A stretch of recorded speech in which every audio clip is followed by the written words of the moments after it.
There is a fifth dimension beyond that which is known to man. It is a dimension as vast as space and as timeless as infinity. It is the middle ground between light and shadow, between science and superstition. It lies between the pit of man's fears and the summit of his knowledge. This is the dimension of imagination. It is an area we call the Twilight Zone.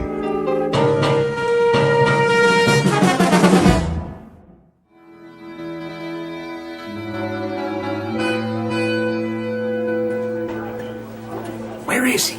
We should start anyway. Pass me the coffee, Bob. How long are we supposed to wait? Gentlemen, I called you here for a meeting, but I don't have all day. You try my patience, Mr. Williams. Yes, sir. I want the figures on the account now. I'll try to reach him again, sir.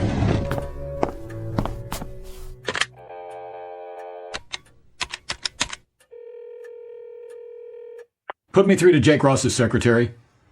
Yes, I'll hold. Williams, we're still waiting for your Mr. Ross. I'm trying to get him now, sir. Is this Jake's office, Joni?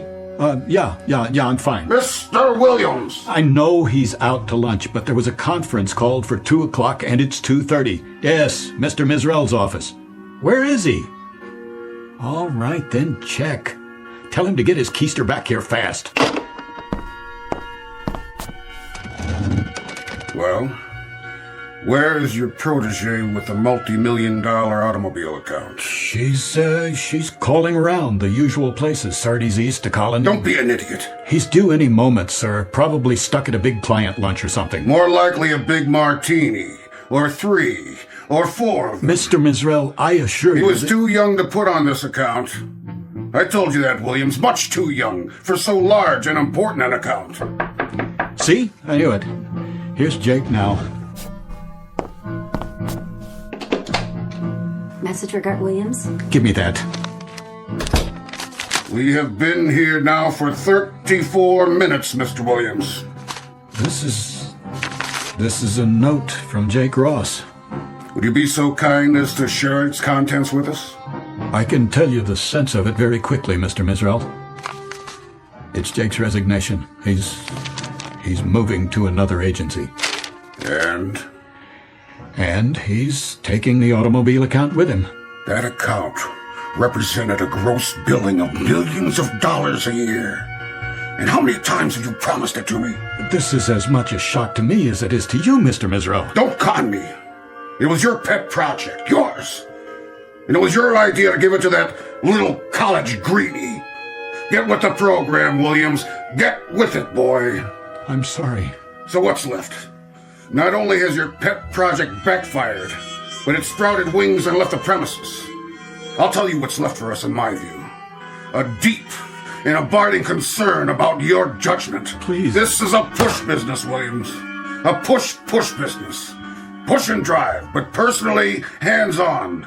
You don't delegate responsibilities to little boys. I don't feel well. You should know that better than anyone else. I have to leave now. It's a push all the way, all the time, right down the line. Hey, you don't look so hot. What's the matter with him? Why don't you just shut your mouth, fat boy?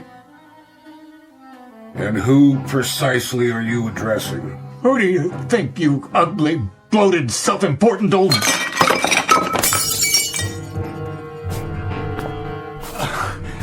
I'll clean it up, Mr. Mizrell. He didn't mean that, sir. I closed 2 new accounts. If I may... Oh, no. Excuse me. Please, excuse me, all of you.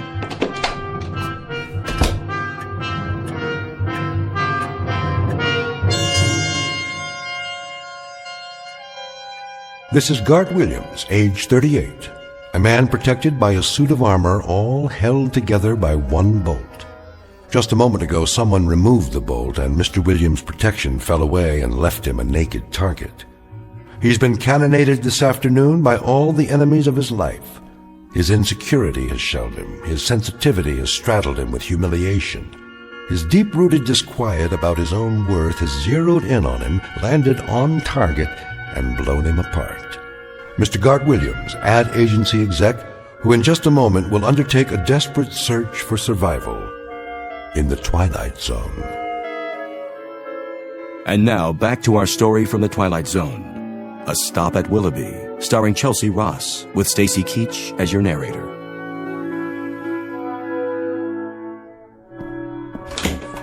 Oh, hi, Mr. Williams. You have some messages. I put them on your desk. Thank you, Helen.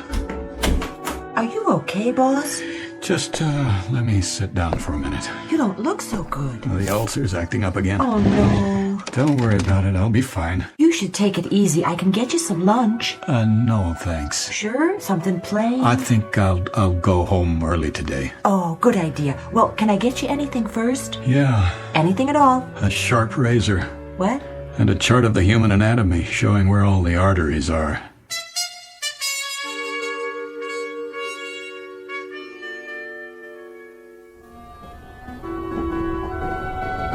Tickets, please. Ticket? Oh, right here. How are you tonight, Mr. Williams? In the absolute pink. Cold winter this year. Seems to get darker earlier than it ever has. That's the way of the world. The rich get richer and the days get shorter. Isn't that the truth? Here's your ticket. Enjoy the ride. Tickets, please. It's a push business, Williams. A push business. You gotta get with it, boy. A push business. Push. Got to get with it, boy. You got to get with it. Got to get with it. That's enough. Is anything wrong? What? What? No. I was just thinking out loud, I guess. I was afraid you were speaking to me. Not at all. Sorry. It is a boring commute, isn't it? It's easy to doze off. Yes, it is. All that darkness outside. You can barely see the landscape. To tell the truth, I never paid much attention to it. But, well, now that you mention it. I used to read, but I got motion sickness. So now there's nothing to do but wait for the next station, and the one after that, and I don't even know where we are at the moment. I can't see any lights. What's the next stop? I've lost track. That's funny. It is? Lost track? Oh, At least we're not off the track. not yet anyway. Give it time. Oh, I suppose we could be anywhere. Wait, do you hear that? Hear what? What's happening?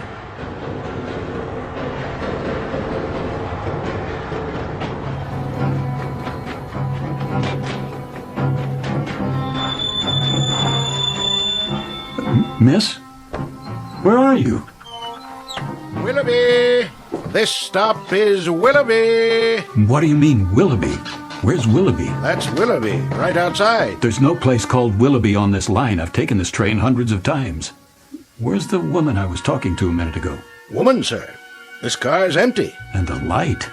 Why is it so bright outside? Well, why wouldn't it be? Sun's out. The sun. It's summer, that's what she is. Mid-July. And a real warm one, too. No, it's not. It's November. What is going on? Why are you dressed that way? That ridiculous old hat, the uniform. Where's the regular conductor? Willoughby, 5-minute stop. Wait. What is this place? Already told you. Willoughby. But that's impossible. Take a look for yourself. But those clothes. The horses. What is this, a practical joke? No, sir. It's Willoughby, July 1888. Nice place, don't you think? And there's the woman I was talking to. Where did she get that parasol? You'd have to ask her. Getting off? Well, this isn't my stop. Miss? You there? Why, hello, Mr. Williams. Good day to you. Hold on. Can you tell me... Shall I open the door? No, You ought to take a look around sometime. Peaceful, restful, where a man can slow down to a walk and live his life full measure. If you're not getting off, you'd best take a seat. Yep, right on schedule. All aboard!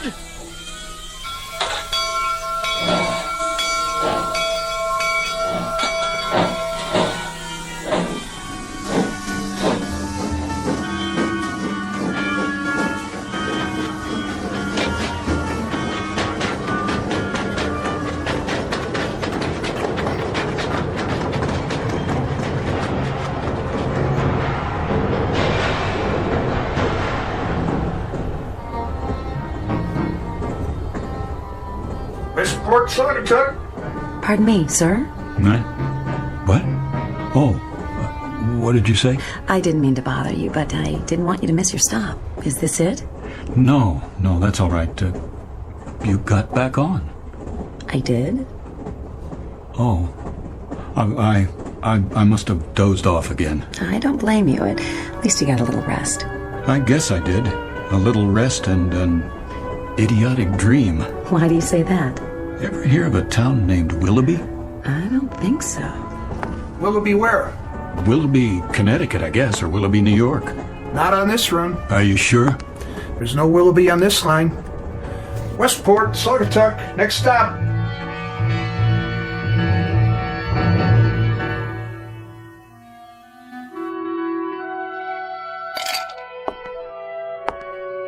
Hello, Gart. Jane? I didn't hear you come home. That's all right. I figured you'd notice sooner or later. Oh, I see. So that's how it's going to be. If you say so. What are your plans this evening? Do you care? So you're going to get quietly plastered and sing the old college songs. No songs. I'm all sung out. Then you're just going to get drunk while I sit here and watch. You can join in if you like. No thanks. I don't have anything to celebrate. Neither do I. It was just one of those days. I guess it was. How would you know? Bob Blair's wife phoned. She said he'd been in a meeting with you. You got hysterical or something. She called to find out how you were.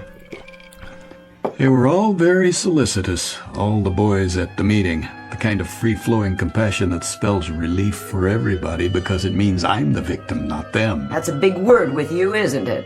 Victim. Pour me another drink, will you, Jane? Would you spare me your little homilies for once and just give me a simple, honest answer? Did you throw away your job this afternoon? Did you wreck your entire career? It appears not. Mr. Mizrell phoned before I left the office. And? He has found it in that giant, oversized heart of his to forgive me. Forgive you for what? What's the difference? That gracious, somewhat obese gentleman will allow me to continue in his employ simply because he's such a human-type fella. Real people person. And one small additional reason. If I were to go to a competitive agency, I might take a lot of business with me. Go on. That's it. That's all of it. I'm tired, Janie. I'm tired and I'm sick. Then you're in the right ward. We specialize in people who are sick and tired. Gart, I'm sick and tired of a husband who lives in a permanent state of self-pity. A husband with a bleeding heart sensitivity. He unfurls like a flag whenever he decides the competition is too rough for him. Some people aren't built for competition, Janie, or big, pretentious houses they can't afford like this one, or rich communities they don't feel comfortable in. Comfortable? Let me get this straight. You're not comfortable here? That's the one thing. Country club memberships that they wear like a badge of status. And you would prefer... I would prefer, if anyone cares, a job, any job at all, where I could be myself. And who's that? You know, where I wouldn't have to climb on a stage and go through a masquerade every morning at 9 and mouth all the dialogue and play the executive and make believe I'm the bright young man on his way up, because I'm not that person, Janie. You've tried to make me that person, but it isn't me. You're right. It isn't. It isn't me at all. And I'm not very young. I'm a soon-to-be old, very uncompetitive, rather dull, quite uninspired, average type of guy with a wife who has an appetite that won't quit. And where would you be if it weren't for my appetite? I know where I'd like to be. And where is that? A place called Willoughby. A little town I chartered inside my head. A place I manufactured in a dream. An odd dream. A very odd dream. Willoughby. It was summer. Very warm. The kids were barefoot. One of them carried a fishing pole. Oh, please. And the main street looked like a Currier and Ives painting. Bandstand, old-fashioned stores, bicycles. I've never seen such serenity. It was the way people must have lived 100 years ago. Crazy dream. Gart. You should have seen it, Janie, this Willoughby. It wasn't just a place or a time. It was like a doorway that leads to sanity. Nothing serious, Gart. It's just that you were born too late, and your taste is a little cheap. You're the kind of man who could be satisfied with a summer afternoon and an ice wagon pulled by a horse. My mistake. My error. My miserable, tragic error. To marry a man whose big dream in life is to be Huckleberry Finn. That's what you want, isn't it? Something like that. A place, a time, where a man can live his full measure. And what does that mean? I don't know, but I'd like to find out. It's what that conductor said. A place where a man can live his full measure. That's where I'd like to be.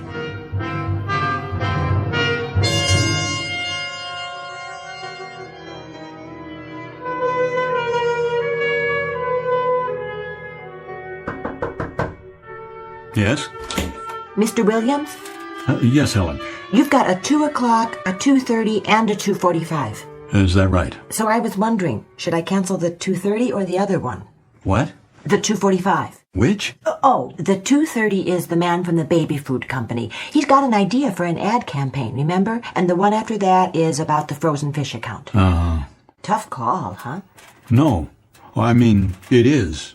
No, I was just wondering. Which one to cancel? Not that. What would happen, do you suppose, if I weren't here? When? For the meeting. Either one. Take your pick. Me? Or both. You want me to cancel both meetings? It's a hypothetical question, Helen. Oh, but you are here. Of course I am. But what if one fine day I just wasn't? Well, I guess they'd have to wait around till you got back. And if I didn't come back? Then they'd reschedule. And if I never came back? Never? Ever. Not in 100 years. Well, in that case, somebody else would get the account. Is that all that would happen? And I'd miss you. You would? We all would. It's almost 2, so should I tell them you're not back from lunch yet? Who? The 2 o'clock and the 2:30. No. No, I'm here. You have their files? Somewhere. I brought them in. I'm sure you did. But if you haven't had time to look at them yet, maybe I should tell them to reschedule. That would be a lie. Not exactly. I can say you were at a long lunch. No more lies, Helen. Not in this office. I don't have the stomach for it.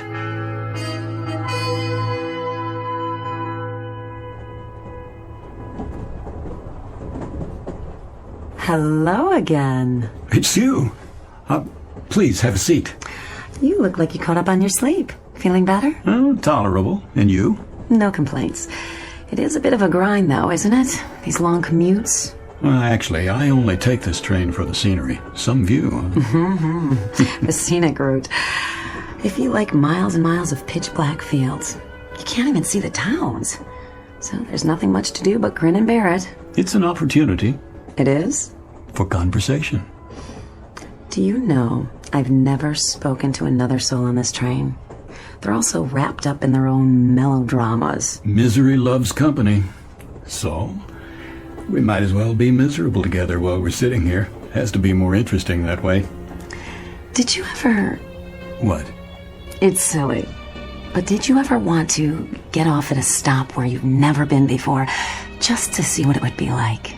Which stop are you thinking of? Oh, I don't know. It doesn't matter. Pick one and see what happens. Well, you'd be on your own. Nobody waiting. No car. I wouldn't mind. There's nobody waiting for me anyway. Would you? Not anymore. Forgive me. Did I say something wrong? Oh, it's just This is going to sound strange. I didn't mean to get personal. I think we're having the same dream. What?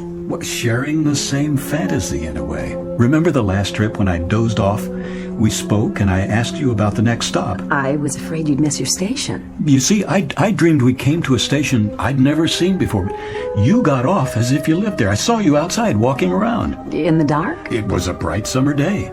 I'm beginning to like this dream. And did you get off the train so we could have an adventure? That's the problem. I wanted to, but I didn't. Why not? I wish I knew. Willoughby. What did you say? Well, last week you asked me about a town called Willoughby, Mr. Williams. Oh, yes. I looked it up. No such place as far as I could see. You're sure? Every old timetable I could find. Nothing with that name. Not even close. Thanks anyway. Where did you hear about it? Oh, I must have dreamed it. Probably did. Old-fashioned name. Sounds nice, though. It does, doesn't it? Nice place to visit, maybe. Don't know if I'd like to live there. You never know. No, you don't. Take it easy now, Mr. Williams. Next stop, Stanford. Stanford, next stop. Is that the name of it? Willoughby? It was. You know, it seems familiar. They used to have different names, these towns, a long time ago. It could be you read about it in a book. It could be we both did. I don't have much time to read. It's almost as if I'm remembering something. Don't tell me you believe in past lives. That's nonsense. No, it's not that. But the name does sound familiar, and I do like the sound of it. I do too. Willoughby. Willoughby.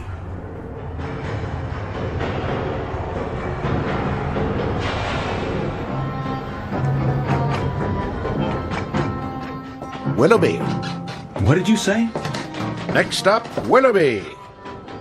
The woman who was sitting there. Woman, sir. In that seat. Where is she? No other fares in this car, sir.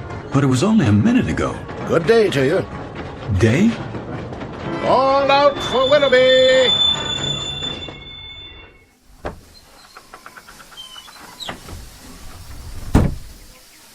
It is day. Getting out, sir? Quick, what year is this? Why, 1888, sir. What else would it be? I don't know. I've Been away for a while, have you? Lost track? Yes, in a sense. How long is the stop at the station? Long enough to drop off and pick up.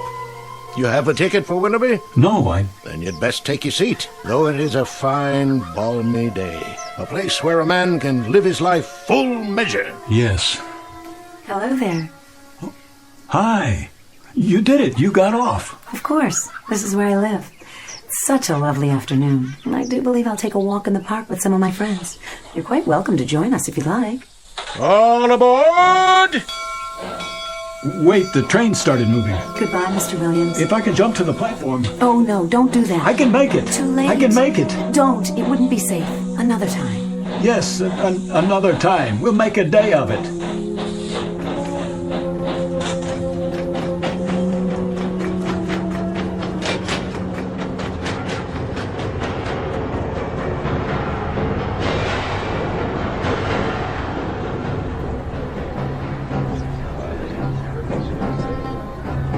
All these people. A full car, Mr. Williams. Always is this time of day. There's your seat right over there. The woman I was talking to. I'm not sure that She's not here now. Oh? Maybe she went to the club car. Or got off. Where? No stops so far. She got off at Willoughby. You on that kick again? I told you there's no such town. I know. That's what you said. Sounds like a nice place, though. A real nice place. Tickets! Next time.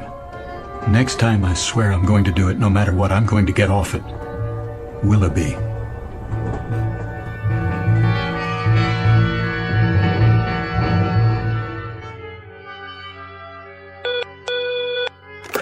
Yes, Ellen. It's the big man on line 1. Should I tell him to call him right back? Don't bother. I'll take it. Mr. Mizrell, morning, sir. I wanted to remind you, Williams, what we need here is an ad with pizzazz. Real entertainment. You've got to take the audience by the ears and give them a yank. Rock 'em and sock 'em. Give them the old push, push, push. My thoughts exactly. Got to be bright, Williams. Bright with patter, hipness, and the whole thing push, push, push, push. That's what the client wants. I'm working on it. Tomorrow morning, I'll need at least a preliminary storyboard. You know what I want. A solid format with some pops for the product, leading up to one big pop at the finish. And not just any pop this time. Light, color, explosions. I see it as a field artillery attack. We shell the audience with mortar fire, lay down some tactical air support, and establish a beachhead in their cerebral cortex. Then we send in ground troops and occupy the territory. There. What do you say to that? I'll do what I can. Do more than you can. With me, Williams, aspire, dream big, and then get behind your dreams big time. Push, push. Well, I haven't seen the ratings on the show. No, but it was the time slot the sponsor wanted. Hold on a second, will you? Yes? They were what? No, wait. Helen? Yes? What film outfit did the commercials on the Bradbury account? The negatives are all scratched. They're screaming bloody murder at me. I'll send a fax. Oh, and Mr. Misrell would like to see you in his office. I'm gonna have to check it out for you, okay? Mr. Misrell, sir, he got disconnected. He seemed rather insistent. Are you all right? You look so pale. Oh, I'd like to be alone now. Not the ulcer again? Oh, please, just go. I'll be right outside if you need me.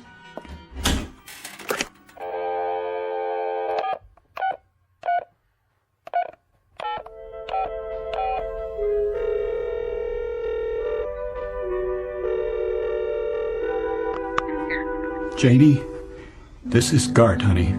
Stay there, will you? Things are going to be different from now on, you'll see. I just want you to stay there. I'm coming home. Janie, please listen. I've had it, understand? I can't go on for another day, another hour. This is it. I've got to get out of here, Janie. Janie, help me, will you? Please? Please help me. Janie? Janie?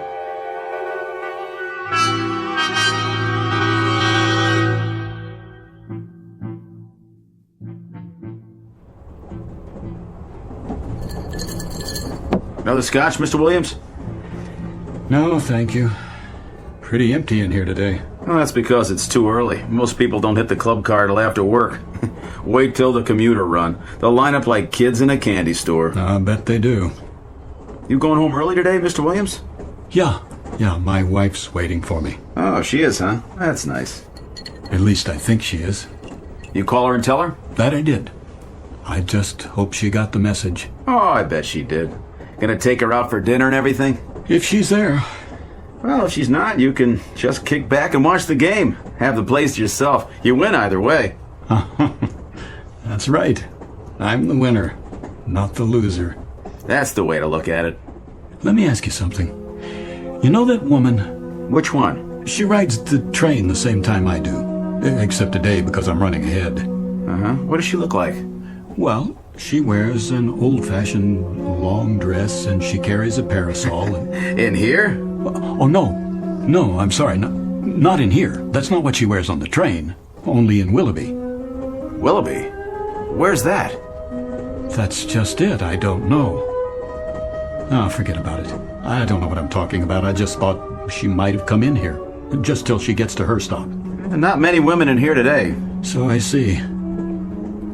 You okay, Mr. Williams? A1. Top drawer. See you next time. Sure thing. If there is a next time. Oh, you changing schedules? I might take some time off. Good deal. Vacation, huh? That's right. A vacation. A long one.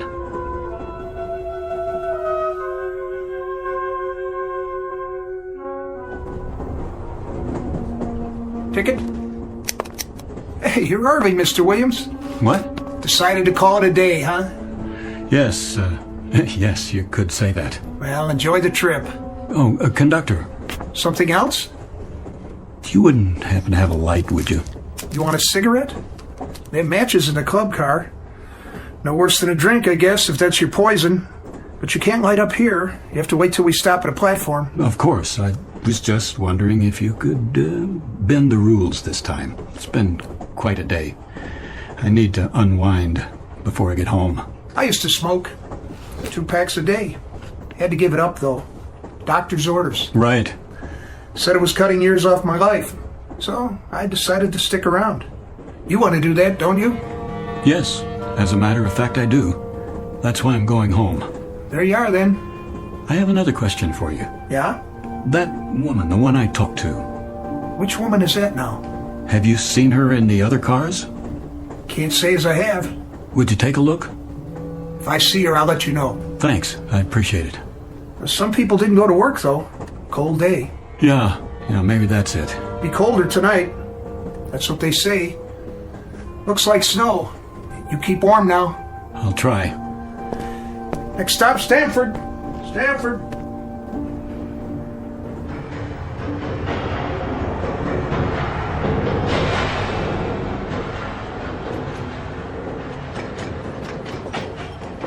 Willoughby, next stop.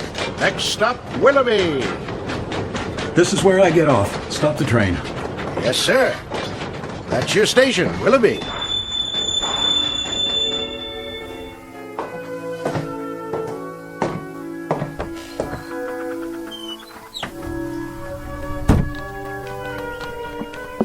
Need a hand with your baggage? I don't have any. Nothing at all? Not a thing. A good day to you, then. Yes, it is. It really is a beautiful day. All aboard!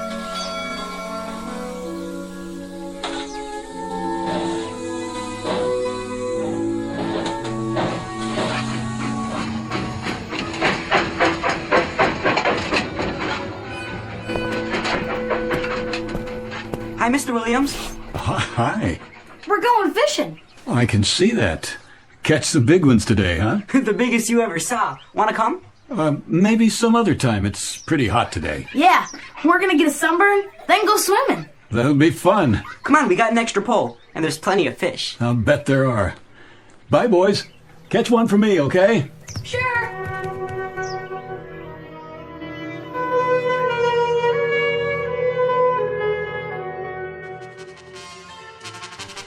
Such a lovely day. Too nice to stay indoors. I want to hear the band. Yes, the band. I love the sound. So do I. Beautiful. Did you say something? Not really. It's you. Hello. Oh, it is you. I'm glad you decided to join us. I was on my way down to the park. Where?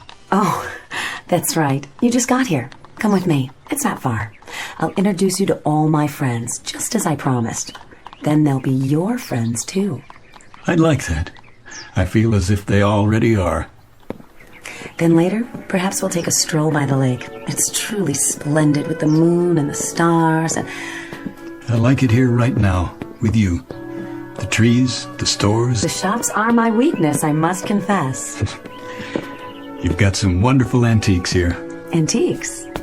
That beautiful grandfather clock in the window, for example, a classic. Wonder how much they're asking. Oh, it's quite reasonable, I'm sure, even though it's new. But it can't be. Come along now. We'll be late.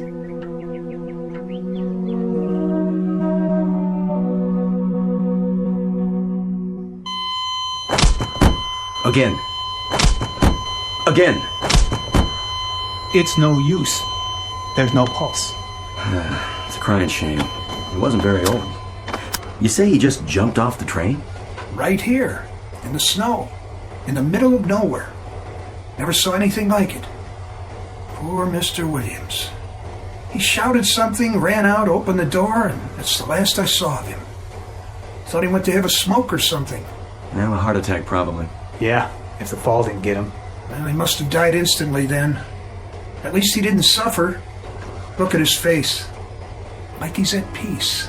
Yeah, that's the way to look at it. All clear. Let's move it out. Where should we take the body? Now the local mortuary for now. Willoughby's funeral parlor? That's the one. They'll hold until somebody contacts the family. All right, let's put him on the stretcher. Okay, you ready? 1, 2, 3, lift!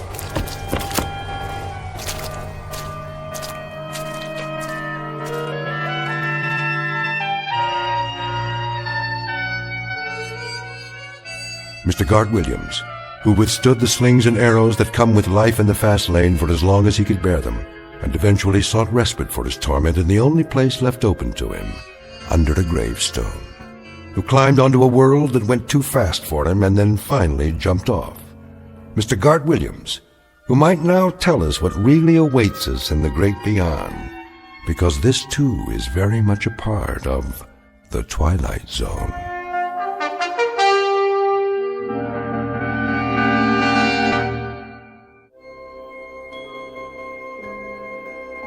Hi, this is Carl Amari, producer of the Twilight Zone radio dramas. I'd like to take a moment to tell you about our official website at twilightzoneradio.com. where you'll get the latest news and information on these Twilight Zone radio dramas. Plus, at twilightzoneradio.com, you can digitally download 3 free episodes or any of our episodes for only $1.95 each. In this age of ever-changing technology, we've decided to make these episodes instantly available to you by making the Twilight Zone radio dramas a digital download-only series. This means that this series will no longer be offered on CD. The CD collections at our website are now being offered while supplies last at buy one, get one free. So be sure to get your favorites before they're sold out. Be sure to visit us often, and I'll see you in the zone.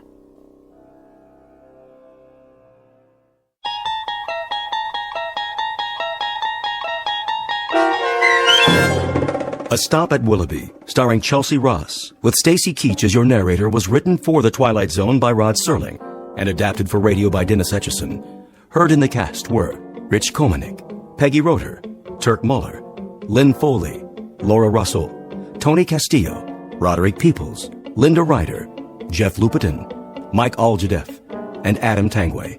To learn more about the Twilight Zone radio dramas and to obtain audio cassettes and CDs of these programs, visit our website at twilightzoneradio.com. This copyrighted radio series is produced and directed by Carl Amari and Roger Wolski for Falcon Picture Group. Doug James speaking.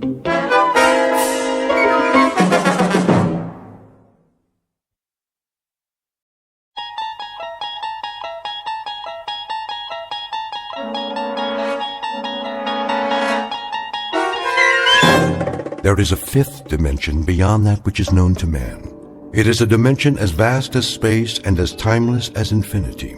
It is the middle ground between light and shadow, and it lies between the pit of man's fears and the summit of his knowledge. This is the dimension of imagination. It is an area which we call the Twilight Zone.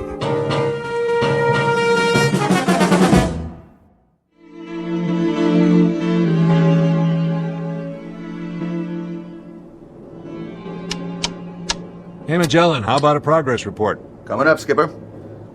We'll be about 4 minutes behind flight plan at 30 degrees west. That all? I can pick up 4 minutes easy, Hatch, with or without the jet stream. That's what I like to hear, Captain. Early ETA.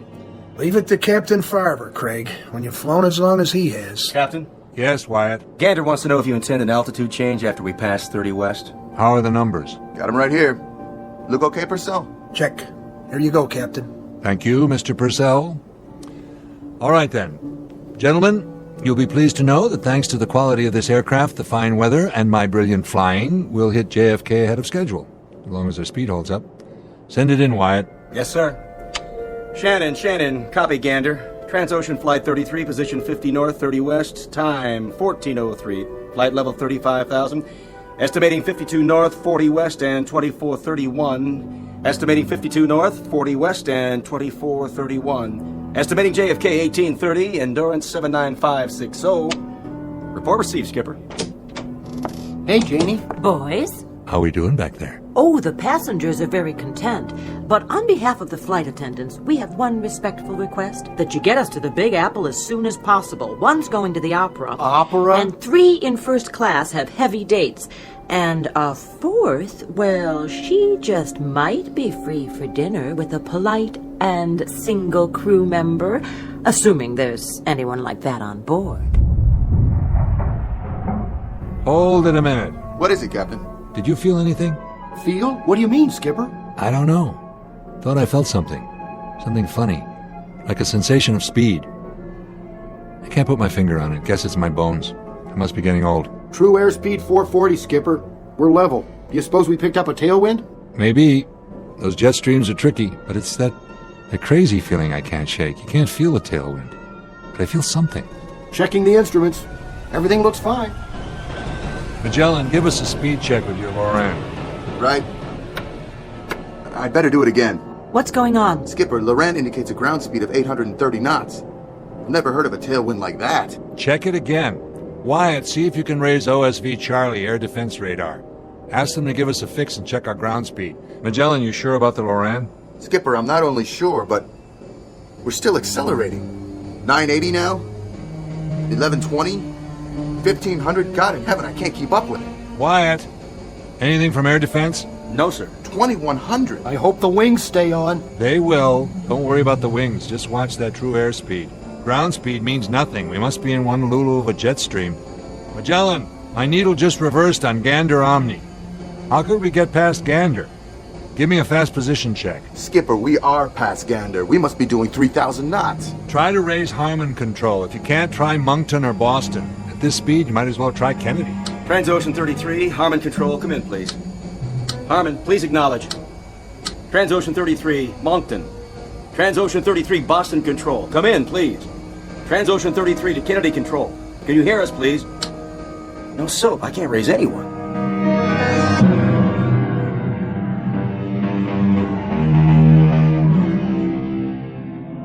You're riding on a jet airliner en route from London to New York. You're at 35,000 feet atop an overcast and roughly 55 minutes from John F. Kennedy Airport.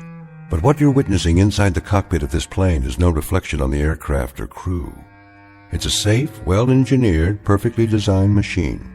And the personnel you've just met are a trained, cool, highly efficient team. The problem is simply that the plane is going too fast, and there is nothing within the realm of knowledge or logic to explain it.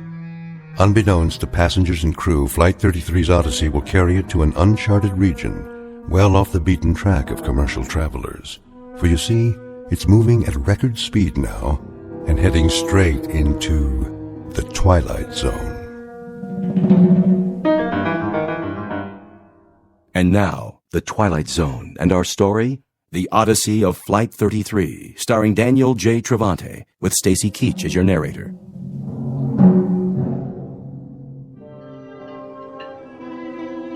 What is going on up there? We're a little behind schedule. The captain's trying to pick up a few minutes flight time. Well, he's going to pick up more than that. If he doesn't ease off, we're going to set a new transatlantic record. Help me, will you, Paula? Oh, sure, but... Get the beverage cart ready. Again? Yes, again. But it's going to roll all over the place. If it does, you'll just have to lock the wheels. Well, maybe we should wait. For what? Well, till the captain turns off the seatbelt sign. He hasn't turned it on yet. Well, why not? He's got other things on his mind. Like? Do as I say. Please. Oh, okay, Jane. Just the beverage service? And peanuts. Got it. I guess you must have told them. What? Delivered my message to the Flyboys. I've got 8 o'clock tickets for the Met tonight, the ride of the Valkyrie. I told them. Oh, thanks! I've always had a thing about Valhalla. Looks like I'm going to make the curtain after all. Come with me for a minute. Where? Back here, where it's private. We have to talk. About? In the galley. Listen to those engines. Oh, maybe you shouldn't have said anything. The guys are really showing off. They are showing off, aren't they? Let me put it to you this way. I just hope the Valhalla you're talking about is strictly at the Metropolitan Opera on 7th Avenue and 57th Street in Little Old New York, and not the real thing. Are we in trouble? Paula. Oh my God, we Listen are. to me. How bad? They don't know yet. That's the truth. Is the cart full? Oh, yes, but... Go ahead and begin serving. Just like that? Coffee, tea, or milk with a smile. Oh, I should have gone to acting school. You can do it. I'll be right there with you.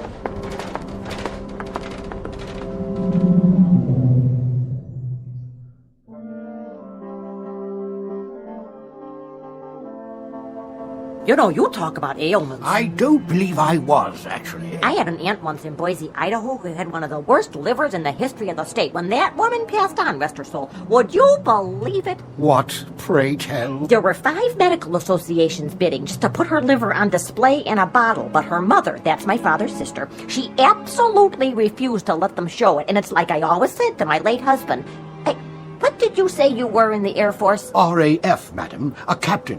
I'm now a military attaché at our British embassy in Los Angeles. A nephew of mine was in the Navy. He was on a cruiser or a PT boat or something, or was it a battleship?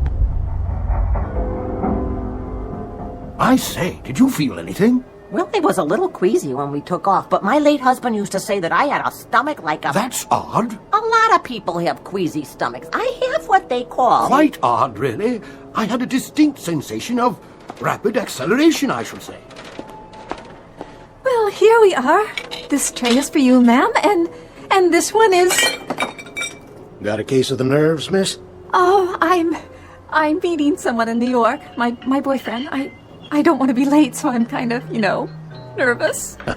One lucky fella, that's all I can say. You got another one of those cute little trays for me? I just ran out. Well, I see one more underneath. Well, I have to go back to the galley. Excuse me.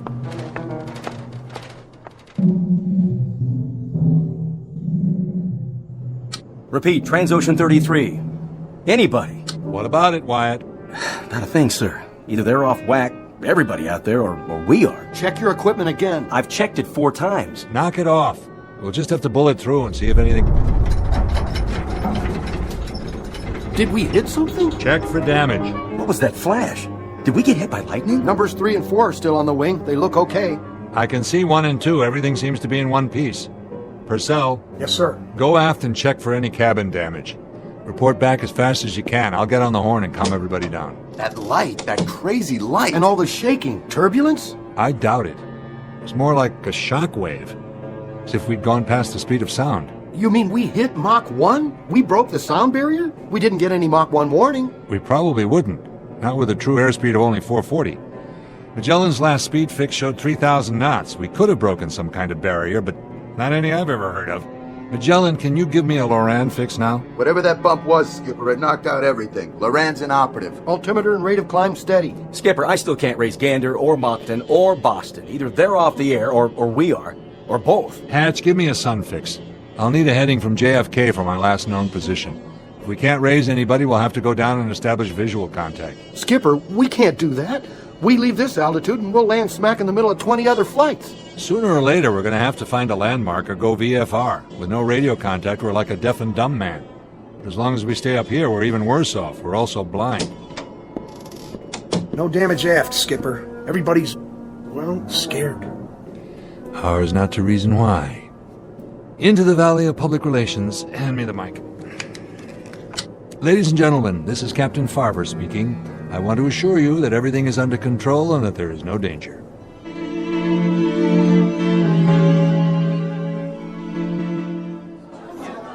What a relief. The captain knows what he's doing. Do you think we're going to be late? I have a connecting flight. Oh, thank God. We encountered a little clear air turbulence back there, along with some kind of atmospheric phenomenon. Miss, I need another glass of juice. I spilled mine. Yes, of course.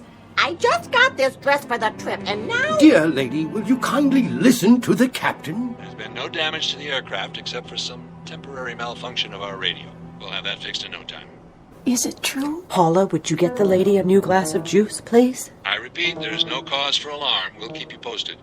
In the meantime, sit back, relax, and enjoy the rest of the flight. Answer me, will you? Is what he said true or not?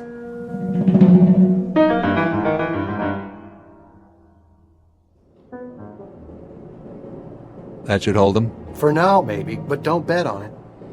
If we run according to schedule, we should be landing at Kennedy inside of the next 40 minutes. Until then, please keep your seatbelts fastened as a precaution. Remember, our flight attendants are at your service. Purcell, what's our fuel? 29,435 pounds. With the Loran out, I don't know what our ground speed is, but I've got a hunch we left that tailwind. I don't have the feeling of acceleration anymore. Magellan, how about that heading to JFK? Well, part of this is scientific, Skipper, and part of it's Kentucky windage. Try 262. That's as close as I can make it. 262 it is. All right, gentlemen, you know what we're up against. We're apparently out of touch with all ground radar points. We don't even know if we're on an airway. And this 707 is a beast that gulps fuel. All of which means we've got one chance. To go down through this overcast and look for something familiar. You're talking about flying blind. It's very possible, not to say probable, that we may hit something on the way down, but we've got to take that chance or wait up here till we run out of fuel. I just wanted you to know where we stand. Now everyone keep a sharp lookout for other traffic. And I don't think a few prayers would be out of order. All right, Craig, we're taking her down. Now we're really in that fog bank. Can't see a blessed thing. Wait, there. What is... Skipper? I see it. And? I don't get it. It happens to be a fact, though. That's Manhattan Island down there. How could it be? Looks more like the middle of the Amazon jungle to me. Where's the skyline? Where are all the buildings? I don't know where they are, but we're over New York City. There's only one small item that's a little amiss here. The passengers are confused. We're over land, but they don't see any... Any what, Janie? Well, any buildings or bridges or highways or... Nothing but trees, stretches of grassland and more trees. It's the right shape, but it can't be New York. Oh, that's Manhattan down there. See? There's the East River and the Hudson River. Sure looks like it. There's Montauk Point and every other topographical clue we need. The real estate's there. It's just the city and 8 million people seem to be missing. There isn't any New York City. It's disappeared.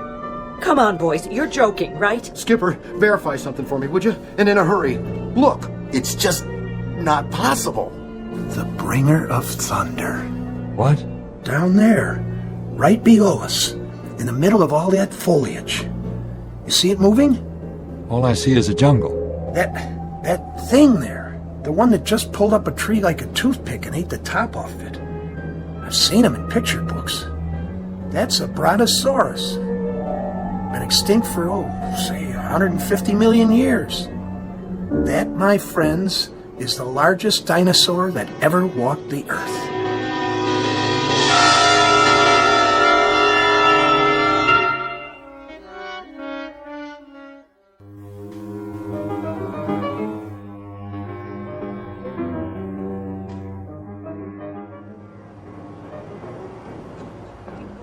Here's that sandwich and some extra cookies for the boy. Oh, why, thank you. Oh, what is your name? It's Jane. Well, Jane, when we land all safe and secure, I am going to write a letter to Transocean Airlines and tell them how nice you were to everyone on board. That's very kind of you, but it's not necessary. I'm only doing my job. Oh, more than that, much more. You remind me so much of my daughter-in-law. She's a nurse and... Miss? Yes? You got a drink on that cart? Of course, sir. Would you care for coffee, tea, a soda? No, ma'am. I mean a drink. Drink. Anything you like. Scotch, rocks? Certainly. Yeah, make it a double. All right. How much owe you? Nothing, sir. You sure? I mean, this ain't first class. It's on the house. Everything's on the house today. Here, I'm giving you 2 drinks, 2 doubles. How come? Because you've been such a perfect passenger. We'll be landing soon.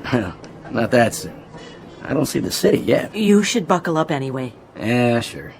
Hey, you know what? You're all right. You know that? We're all right. Isn't that great?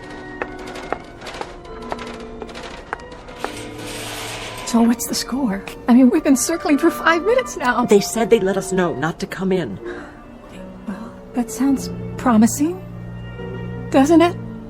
At least we're back to normal speed. That's something. Something? Captain Farver's a pro. So's the rest of the crew. Yes, they are. Definitely. So there's no reason to panic. No reason at all. We just go on like a normal, ordinary flight. Okay, got it. So, shall I go help out in first class for a while? In a minute. I need you to do something else first. What? Pick out a couple of those little vodka bottles. Sure. What passenger? I want you to hand them to me. What are you doing? Rocks are with a mixer. Are you serious? We're on duty. Then I'll drink them myself. Wait. What is really going on? I promise you, if I knew, I'd tell you. But you know something, don't you? When I was in the cockpit, I thought I saw...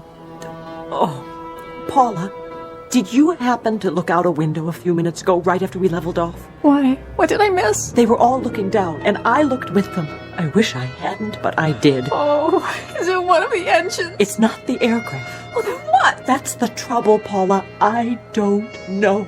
I give you my word, I really, truly don't know.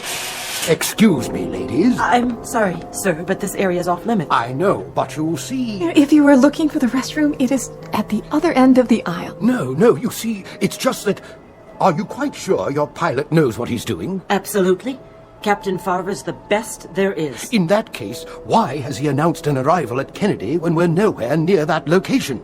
I'm not blind, you know. I've made this flight many times, a great many times, and I can assure you that wherever we are, this is not New York airspace. There was a last-minute change in the flight plan. The captain's taking an alternate approach. For what reason, may I ask? Something about the jet stream. Rubbish. I flew for the RAF. The jet stream occurs at different altitudes, not at widely varying longitudes. Whatever it is you're attempting to cover up. Would you mind taking your seat, sir? I'll tell you, young lady, something else. I have a camera in my flight bag, and I've documented this alternative flight plan on 2 rolls of 35mm film. Whatever ideas that cowboy captain of yours may have about unscheduled shortcuts, I'm sure the Federal Aviation Agency will be most interested. Thank you very much, sir. I'll pass it along. I wonder what else he got pictures of. What? Nothing, Paula. Cheers.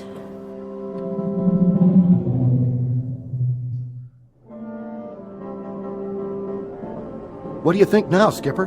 Well, we've flown over what should be Schenectady, Albany, and points north. That's what you and Craig keep saying, but personally, I don't get it. Take a look. There's the topography. You can make out the coastline, the mountain ranges. But it's not any New York State I've ever seen, and neither have you.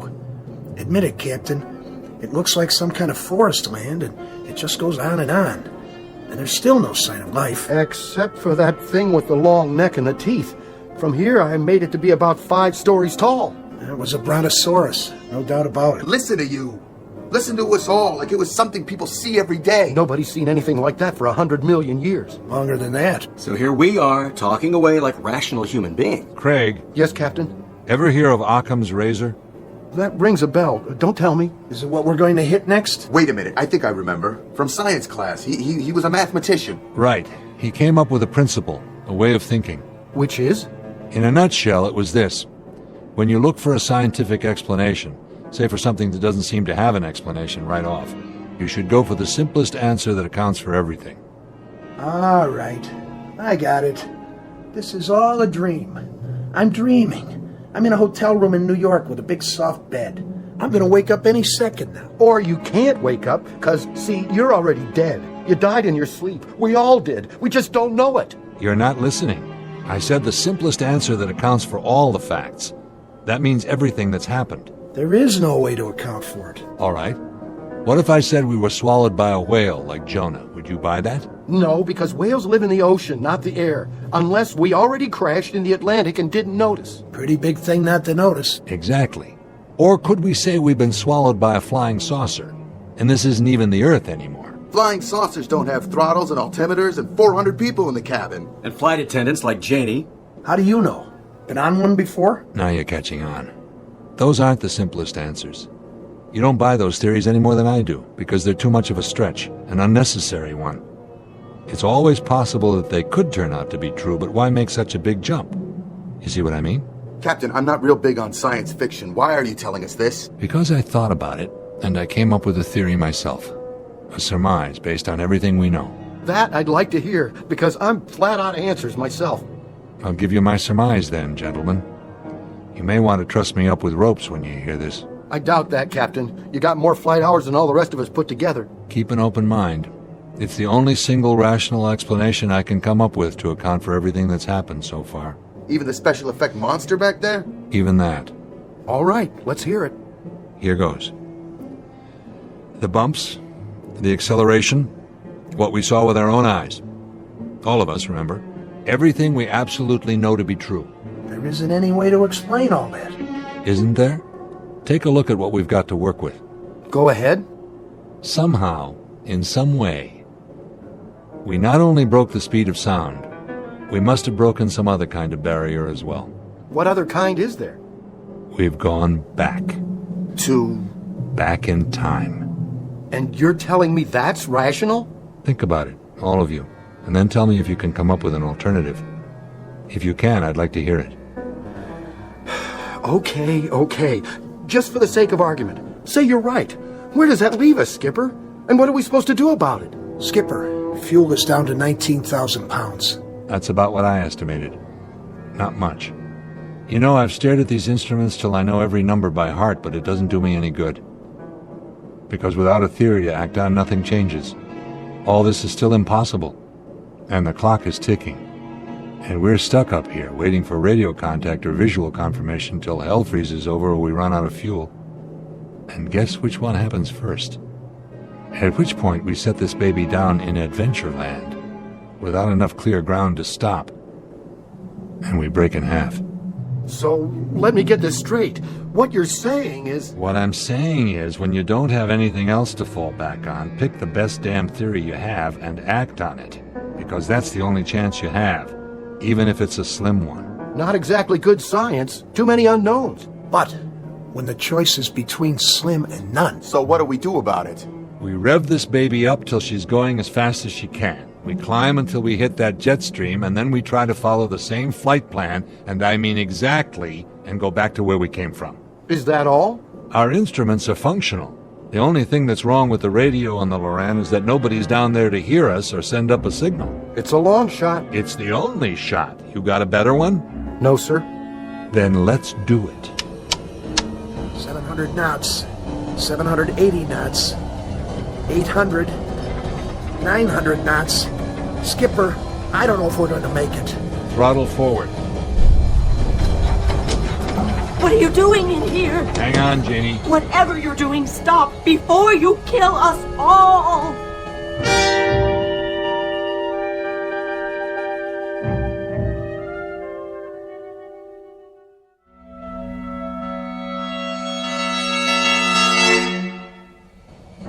What was it? And the flash of light, Captain. Just like before. Look, I know you've got your hands full, but somebody get on the pipe. I have at least 3 passengers close to hysteria. Skipper, we made it. We're back. Look! What? There she is. Where? I can't... Over here. You know, I never thought the Empire State Building was that great, if you want to know the truth. Is that it? Yes, yes, it is! But right now, it looks downright beautiful. Don't you think so, Captain? Where's the mic? Right here. Ladies and gentlemen, this is Captain Farver. We had some momentary difficulty back there.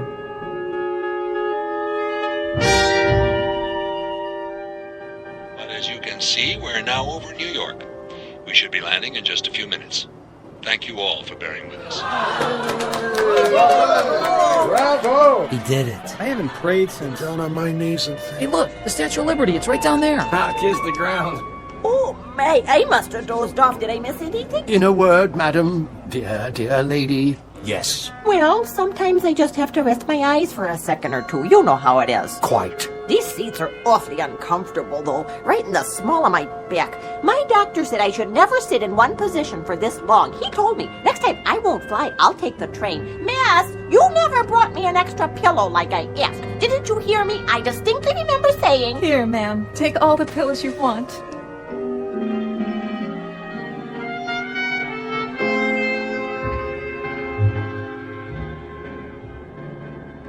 How about Kennedy? Nothing doing. Our VHF is still out. Maybe Kennedy's is too. Try high frequency. I did already, Skipper. Nothing from JFK. How about LaGuardia? Keep using high frequency. Somebody should hear us. LaGuardia, this is Transocean 33. LaGuardia, Transocean 33. This is LaGuardia.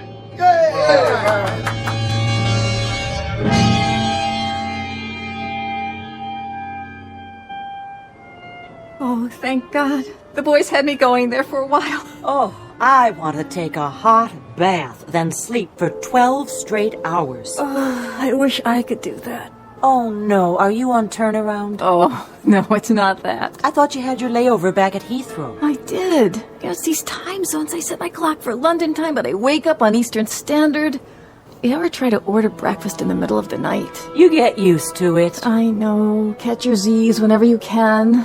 But a couple hours in the lounge just doesn't cut it. Not for me. There's always the taxi ride to the airport. That's good for a little shut-eye. Oh, 30 minutes in the backseat of a taxi in traffic? You know, I don't know how you do it. I really don't. Sounds like they stuck you with a rookie schedule, Paula. I'll talk to Lynn at the hub office. She'll do something about it. That would be great. This kind of thing. I didn't know if I could handle it. You did fine. They didn't cover this in training. Not exactly. Has it happened before? Believe me, no. And it won't happen again. Should I collect the trays now? I don't know what the captain will say about this, but I'm going to break out the champagne splits for everybody.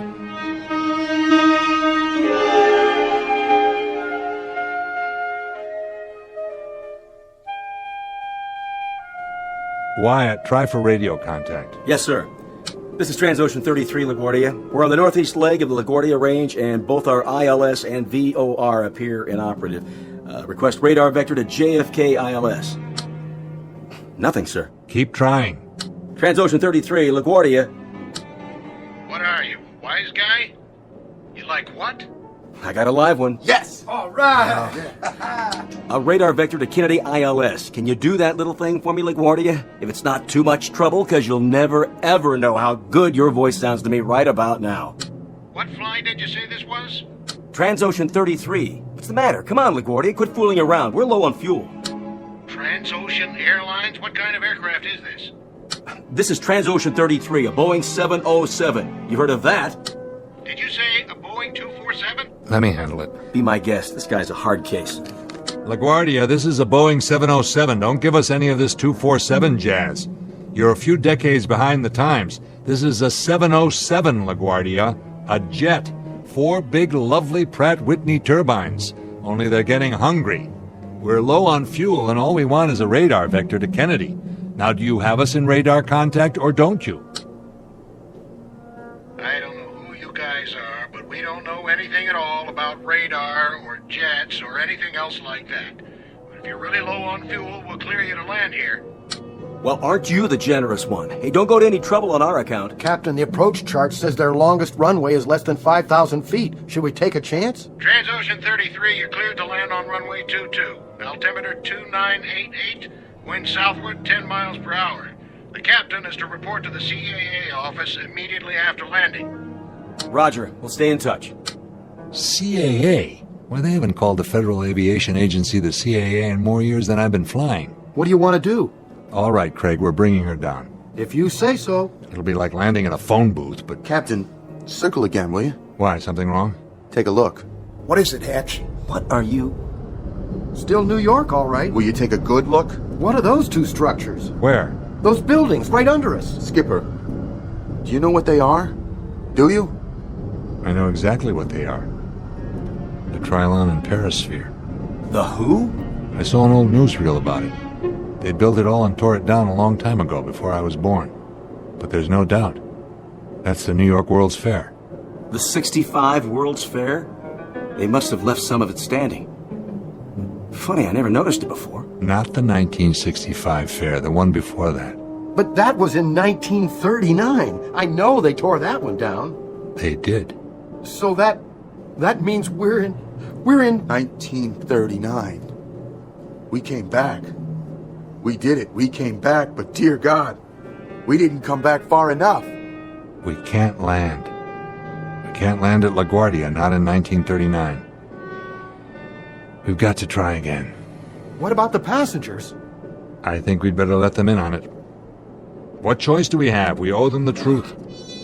Ladies and gentlemen, this is your captain. What I'm about to tell you is something I can't explain very well. Your crew is as perplexed about it as you are.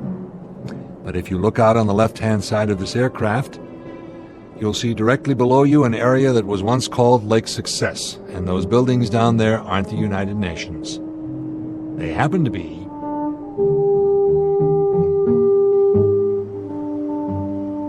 What is he talking about? Shh! Listen.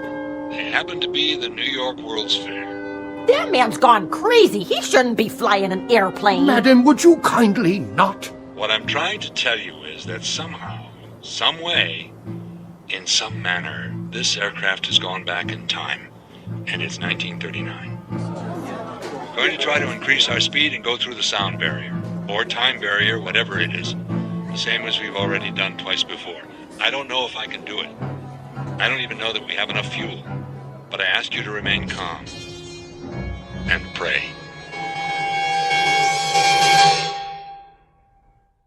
A trans-ocean jet airliner en route from London to New York on a recent uneventful June afternoon, but now reported overdue and missing, and searched for on land and sea and in the air by anguished human beings, fearful of what they'll find. But you and I know where she is. You and I know what's happened.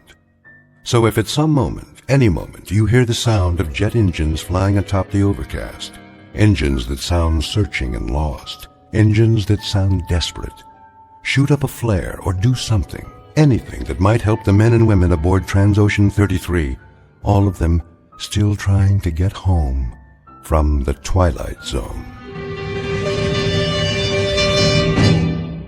We'll return to the Twilight Zone in a moment. Hi, this is Carl Amari, producer of the Twilight Zone radio dramas. I'd like to take a moment to tell you about our official website at twilightzoneradio.com, where you'll get the latest news and information on these Twilight Zone radio dramas. Plus, at twilightzoneradio.com, you can digitally download 3 free episodes or any of our episodes for only $1.95 each. In this age of ever-changing technology, we've decided to make these episodes instantly available to you by making the Twilight Zone radio dramas a digital download-only series. This means that this series will no longer be offered on CD. The CD collections at our website are now being offered while supplies last at buy one, get one free. So be sure to get your favorites before they're sold out. Be sure to visit us often, and I'll see you in the zone.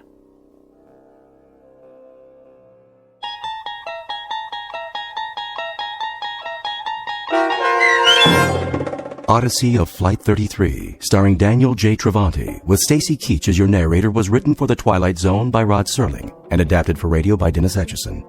Heard in the cast were Taylor Miller, Peter DeFaria, Richard Hensel, Turk Muller, Doug James, Peggy Roeder, Carl Amari, Roger Wolski, Vince Amari, and Roderick Peoples. To learn more about the Twilight Zone radio dramas and to obtain audio cassettes and CDs of these programs, visit our website at twilightzoneradio.com. The producers of The Twilight Zone wish to thank CBS Enterprises, Carol Serling, Dennis Etchison, Dick Brescia Associates, Claire Simon Casting, Paul Patch, Terry Jennings, the American Forces Radio and Television Service, our sponsors, and our radio affiliates for helping make this series possible. This copyrighted radio series is produced and directed by Carl Amari and Roger Wolski for Falcon Picture Group. Doug James speaking.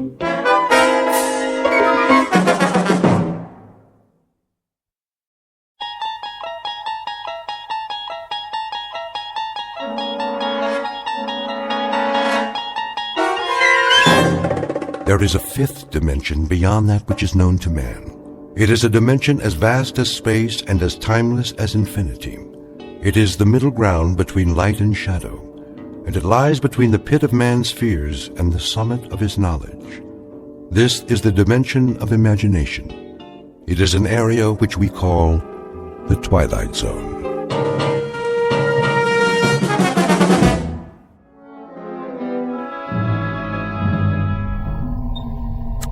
T-minus 1 minute. Count off. Pearson? Here, sir. Corey? Corey here, sir. Hudak? All strapped in, ready to go. Foster? Ready as I'll ever be, Captain. Nolan? Let's light the fuse and go. I second that motion, Captain. Take it easy, Pearson. This isn't a bottle rocket. We're gonna fly higher than anybody's ever flown before. Everyone clear on that? Clear, Captain. Loud and clear. Fire it up. Come on, I got a hot date. Let's get this show on the road. Something tells me we're gonna go on a long, long trip. Just do it. The suspense is killing me. Arrow 1. Come in, Arrow 1. This is Arrow 1. That you, Brant? Affirmative, Captain Donlin. We read you loud and clear. Well, do we have a go? Weather's holding. Time for a system check. We already did that. Give it to us one more time. On your mark. Fuel supply. Fuel check. Computer presets. Computer check. Air supply and life support. Life support check. Flight plan trajectory. Flight plan check. Autopilot. Autopilot check. System coordinates. All systems check. Looking good, Captain. You've got to go. Crew, stand by. Hey, I changed my mind. I think my mother's calling me. I gotta go to the bathroom. Fire rockets. We have ignition. Cleared for takeoff, Arrow 1. Prepare for countdown. Ready for countdown. T-minus 15. Minus 14. Lock those seatbelts, boys. Hey, I forgot to bring my lunch. Where's my lucky rabbit's foot? Do they have TV in space? We're gonna miss a World Series. Minus 10. Take a deep breath, everybody. Minus 9. What, we should hyperventilate? Minus 8. Captain, I need a drink. Minus 7. No more chatter. Minus 6. Anybody bring a magazine? Minus 5. I gotta finish my crossword puzzle. Minus 4. Don't I get a last cigarette? Minus 3. Wait, I forgot to lock the door. Minus 2. Cut it, I said. -1. Somebody tell my wife I love her. Aw, ain't that sweet? Blast off. Hang on. This is it.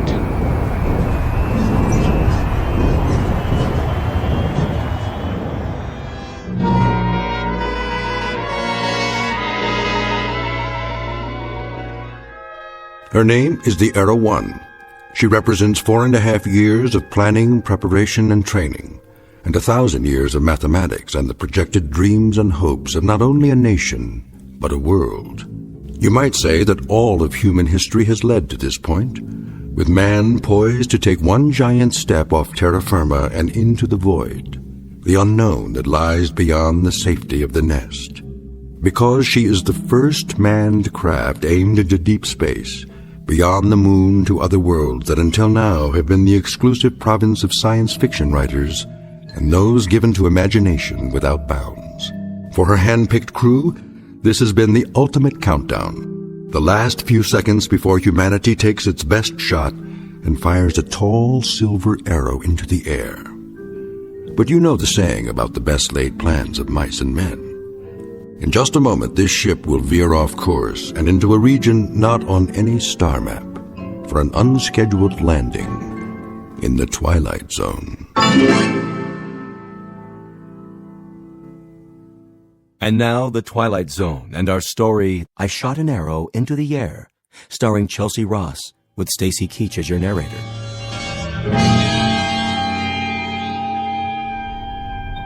All right, roll call. Sound off. Nolan here. Pearson, anybody got an Alka-Seltzer? Foster, make it a promo. Corey here. Hudak, look at me, I'm flying. How you doing, Colonel? I am A-OK. We all are, and so's the ship. Are we there yet? We're leaving the Earth's gravitational field. Instruments all in the safety zone. Pearson, give me a visual scan. Yes, sir. Everything's on the money, Captain, as far as I can see.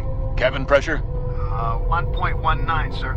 Disengage restraints. You can remove your helmets now. We're free to move around.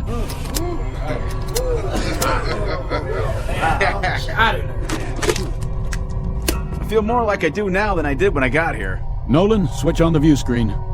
There she is, Captain. Wow. Will you look at that? Is that talcum powder or stars? Never saw so many in my life. Quite a sight, huh? We're almost clear of the Earth's atmosphere. Where is the Earth, anyway? It's down there. Hey, question. Which way is up and which way is down? Watch the lower edge of the screen. It should come up any time now as our trajectory shifts. It'll be the blue one with clouds, about the size of a quarter from this far out, but we'll be able to see it. What are those blips? Where? The ones moving toward us.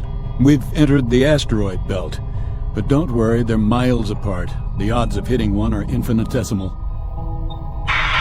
Mission Control to Arrow 1. Come in, Arrow 1. Roger, Mission Control. Big high five, Captain. We've got you on the monitor, center screen, right on course. Just like a Sunday ride in the country. Any snafus down there? That's a negative, Arrow 1. Hold on, Captain. Someone wants to talk to you. Standing by. I just want to say how proud we are of you, Donlin.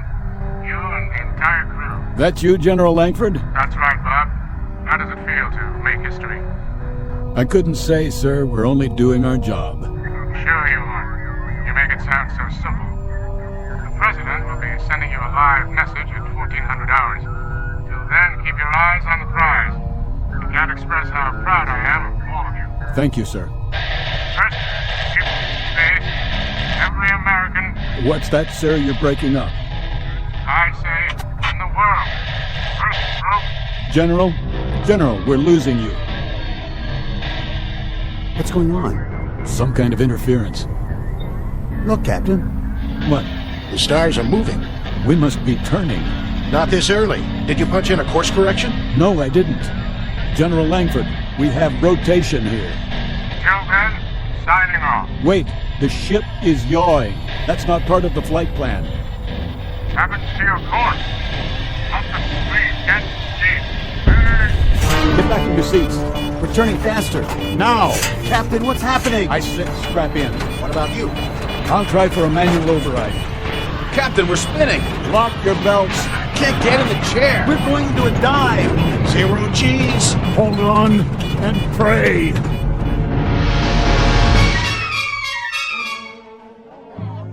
Vector 19. Triangulate with Sydney, Australia and South Africa. We have no signal. We've lost it. Well, what do you mean we've lost it? See for yourself, General. Good Lord, with 15 monitors going. We could have 15,000 monitors, but the situation would be the same. We've lost contact. Visual and radio? How is that possible? Don't ask me.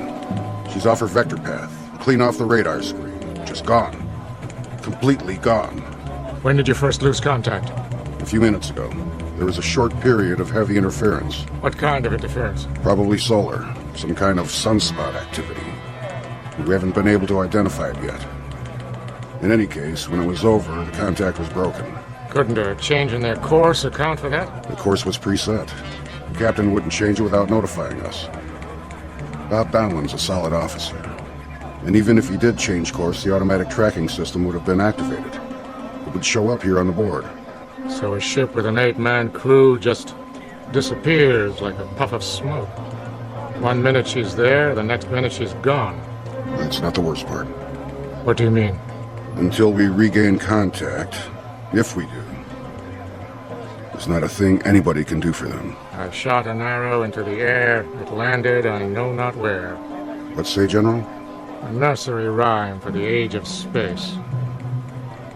Gentlemen, wherever you are, may God help you. Contact the observatory. There's no readings. It's flat. She's gone.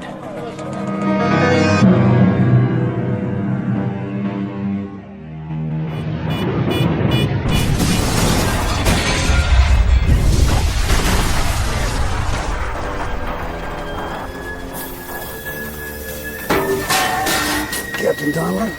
Go on, get out of here. I can't find my helmet. Forget your helmet. Go. My God, look at Grimes. Anderson. And Nolan. And Foster. Help me. It's Hudak. He's still alive. Here, take his legs. Now lift his head. What are you doing, Captain? Gotta drag the bodies out. But the fuel tanks are gonna blow. Hold on, we'll give you a hand. Somebody, please. Get him out, I said. That's an order.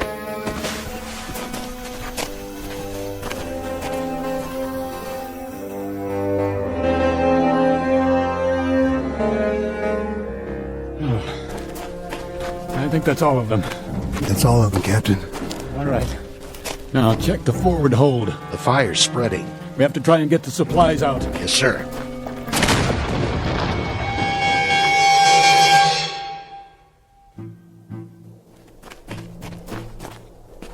The others are all dead, sir. Except Hudak. How bad? He's still conscious. He keeps drifting in and out. We should have gotten the supplies out. We did the best we could. We should have done that first. We knew the ship might go up. So now, instead of food and water, we've got 4 dead men and another one dying. We didn't know they were dead, Corey. Well, knock it off, Pearson. Maybe when your tongue starts swelling up, you'll realize where we are. We're on a rock here. We blew it. We wasted all that time playing Undertaker, instead of going in there and getting supplies. Let's cover them up. Pull something over their faces. Why bother? What's the point? You heard me. We'll take 15 or 20 minutes, and then we'll bury them. Yes, sir.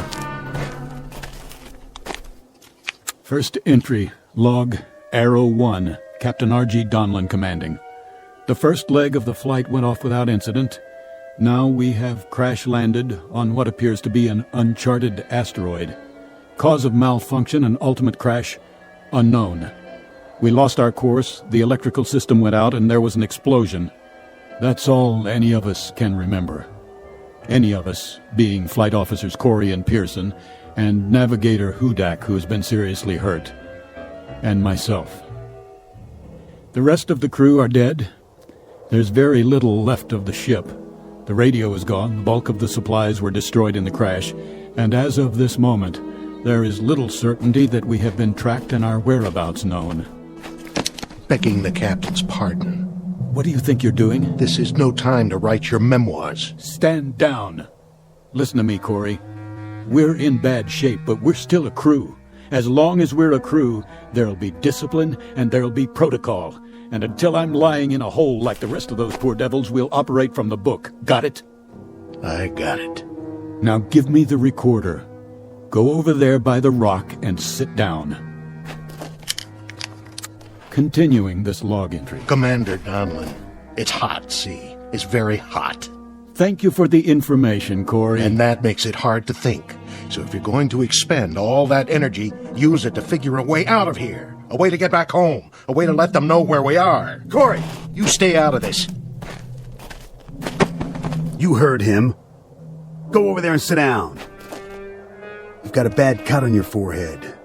Make a bandage and tie something around it. Okay. Something's wrong with Corey, sir. The bump on his head, or whatever it was, he's not acting right. He's not the one I'm worried about just now. Hudak? Hudak, can you hear me? Sir? How about some water? Water. Please, sir. Thank you. How much is there? 5-gallon can and whatever we've got on us. Then why waste it? He won't last through the day. You the consulting surgeon, Corey? I'm one man out of 3 who's going to need that water. And 5 gallons isn't going to last very long. If the situation were reversed, Corey, if that were you lying there, I'll give you good odds you wouldn't want to get written off, 5 gallons of water or no. He's going to die, Colonel. If he dies, Corey, but nobody gets behind to push. If he's thirsty, he gets water. If he's hot, we move him in the shade. And then if he goes, we'll give him a prayer or two. Right? If you say so. Pearson? Sir. There's a broken shovel near the packs. Let's dig the graves.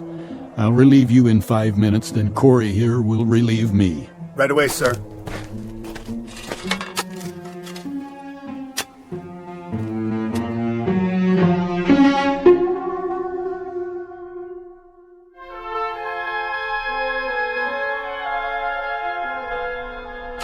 Captain?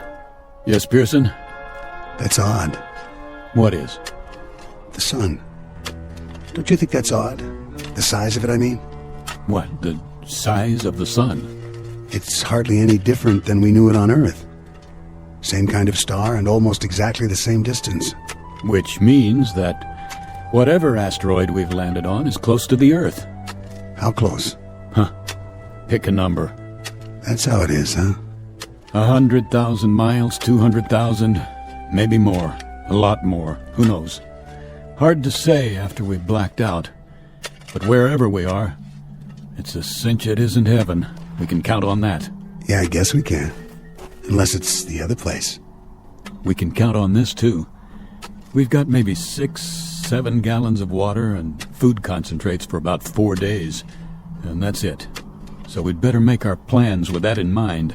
What kind of plans? We have to get our bearings and see what's here. Any water, plant life. We'll use this as a base and spread out in 2-man patrols, 1 man to stay behind and watch Hudak. You think we'll find anything but rocks out there? At least we'll see what's on the other side of the rise. Look at it this way. We've got several things in our favor. The air is breathable, so we don't need suits and helmets. The gravity's close to Earth's, so moving around's no problem. No signs of animal life, friendly or unfriendly. And there's no radiation to speak of. You checked? The Geiger counter still works. I have to hand it to you, Colonel. That's what I call positive thinking. We don't have much of a choice. No, sir, I guess we don't. It took 4.5 years to build that ship. There wasn't any prototype, just the one, the only ship of its kind. So, if they know where we are and want to come get us, they've got to build another one, and that'll take another 4.5 years. So I suggest we dig in and get comfortable, because any way you look at it, we've got a devil of a long wait ahead of us. Pearson, your turn.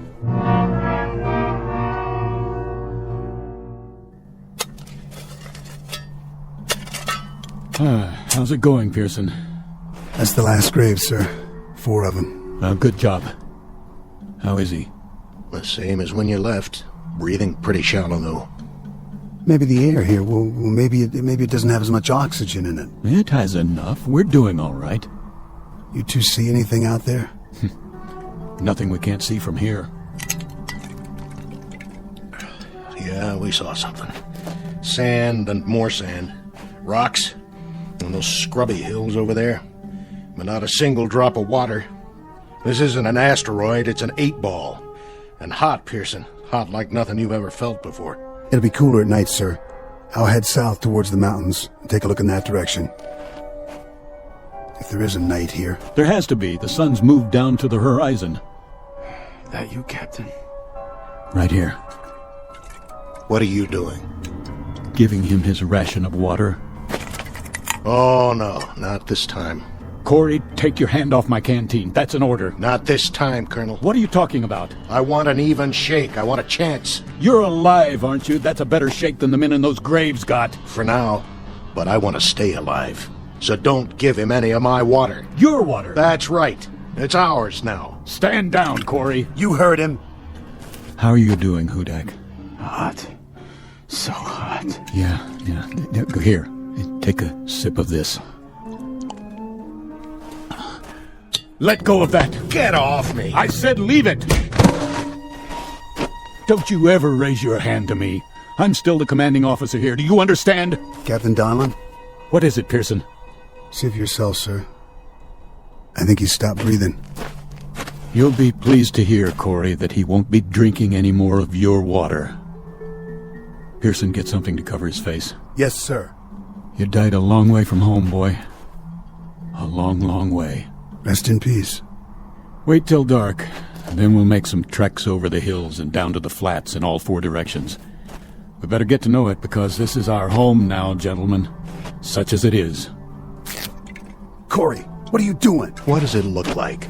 I'm taking his canteen off his belt. He can't use it. For the record, Corey, there's just 3 of us now. And the big problem is going to be staying alive. You hear me? The 3 of us! I'll carry the extra canteen. Something's wrong with you, Corey. I was gonna share it. Sure you were. Something's very wrong with you. Something happened to you when you hit your head in the crash. Okay, so you're not responsible for your actions anymore, but if I catch you filching just once, Corey. Let it go. This dirty little grave robbing... I said forget it. Yes, sir. Now, let's all find a place in the shade and sit tight. For how long? Till the sun goes down.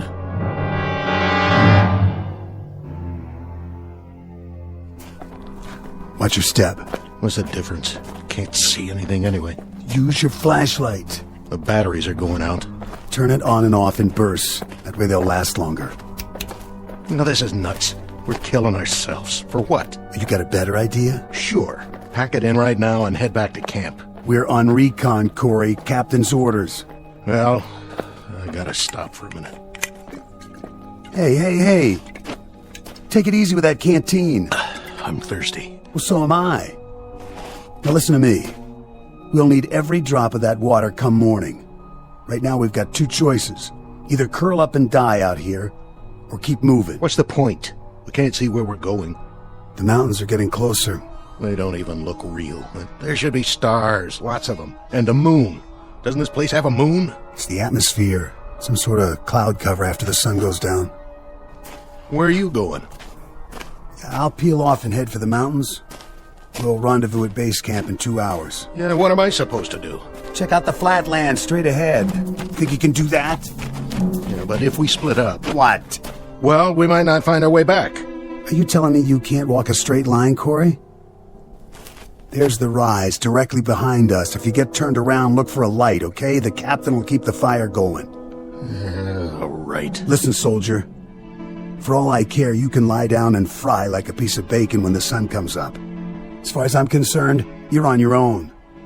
All right. If that's the way it is... Keep your sidearm loaded. What for? In case we're not alone on this rock, after all.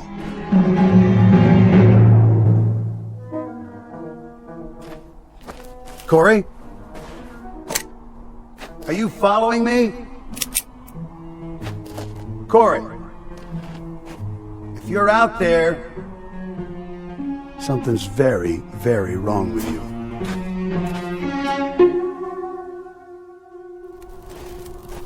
Pearson! Corey? Who's there? Identify yourself. What the...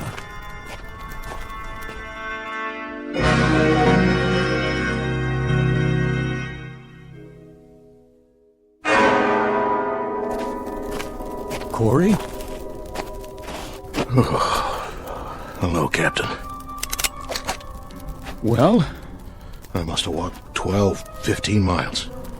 Yes, and? Nothing. Not a thing. Sand flats. That's all there was. Just sand. One stretch after another. I thought I could get some kind of a fix from the stars, but it's overcast. I know. What about Pearson? What about him?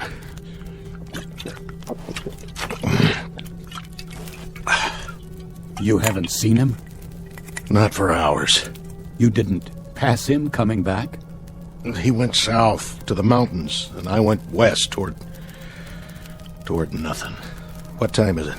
Oh, 3 o'clock in the morning, or it would be on Earth. You kept the fire going. This is what's left of the flight chairs. There are some plastic panels scattered around. When that's gone, the only thing left to burn will be our suits. Fine with me. Not like we're going anywhere. He's been gone 6 hours. He should have been back by now.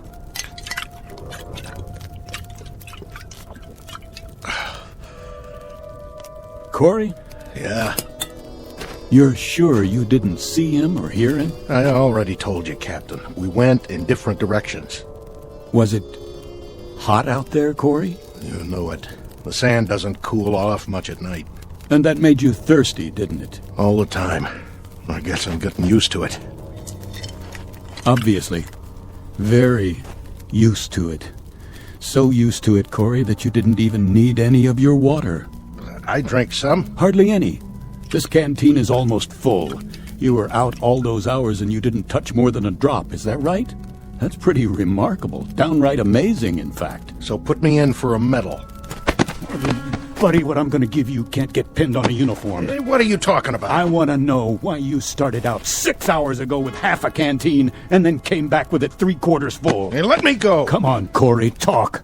I want to know where you left Pearson and what you did with him. Now. All right. It was like this. I found him, face down. He must have fallen and hit his head on a rock. That's all I know. He was dead when I got there. And where did this happen? At the foothills. You followed him there? I went looking for him. Sand was too deep, heading west.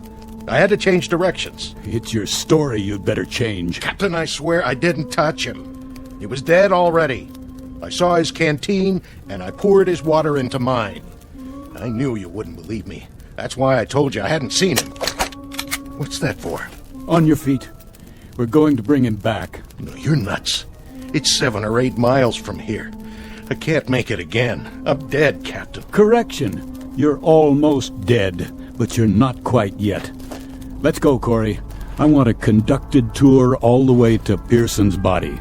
I want to see for myself. Let's move out.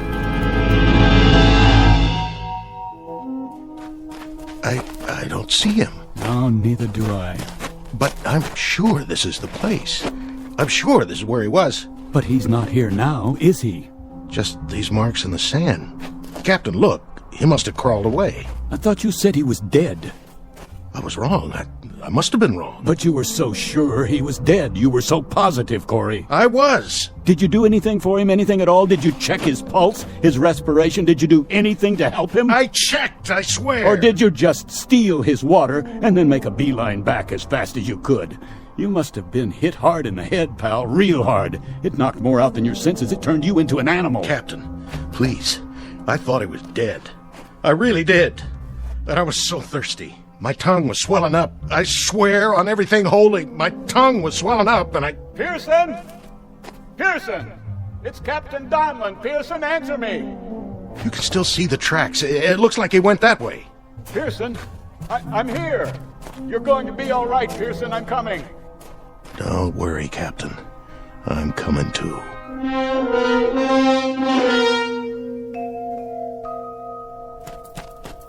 Pearson.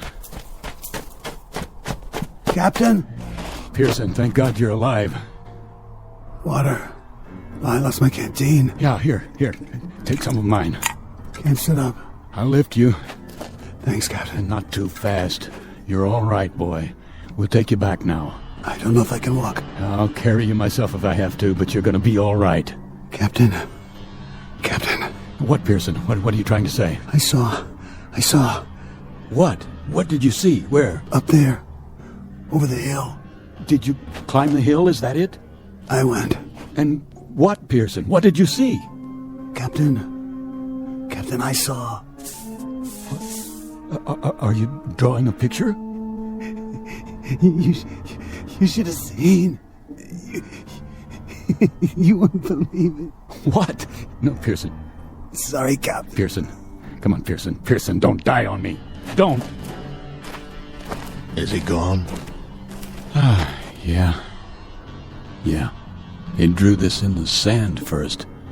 Some kind of sign or symbol. What is it? It looks like a T, or maybe a cross. He was trying to tell me something. Well, it doesn't matter now. It might. What do you suppose he... Captain? Corey? Put the gun down. Captain, 2 men can live maybe 5 more days. 1 man can live 10. You'll forgive me, Captain, but... You killed Pearson, didn't you? In cold blood. Maybe I did. What of it? Are you gonna court-martial me? Corey, you're demented. You're a madman. You already killed once. Don't make this any... Corey, you murderer. Sorry, Captain. Real sorry. But in a situation like this, there's no choice. No alternatives. It's not your fault. It just had to be. You can see that, can't you?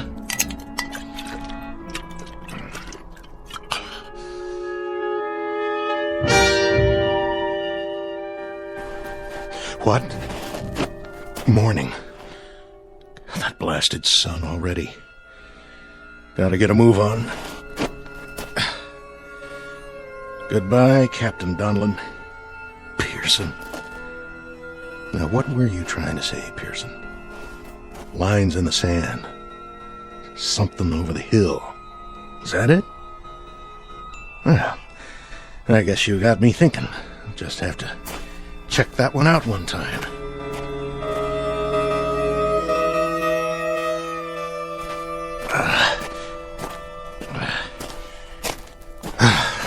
There. Now we'll see what you... What? What in the... Oh, my dear God. It's a highway. Pearson. Now I know what you drew in the sand. It was a telephone pole. You were trying to draw telephone poles. And there's a sign. Reno, 97 miles. Captain Donlin, Pearson, all of them dead. Now I know what happened. I understand. We never left. That's why we went off the radar, why nobody tracked us. We never left the Earth at all. We just crashed back into it. Donlin, Pearson, I'm sorry. Oh, please forgive me. I'm sorry.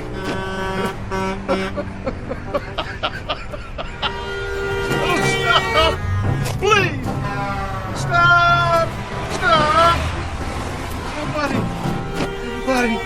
please! Stop!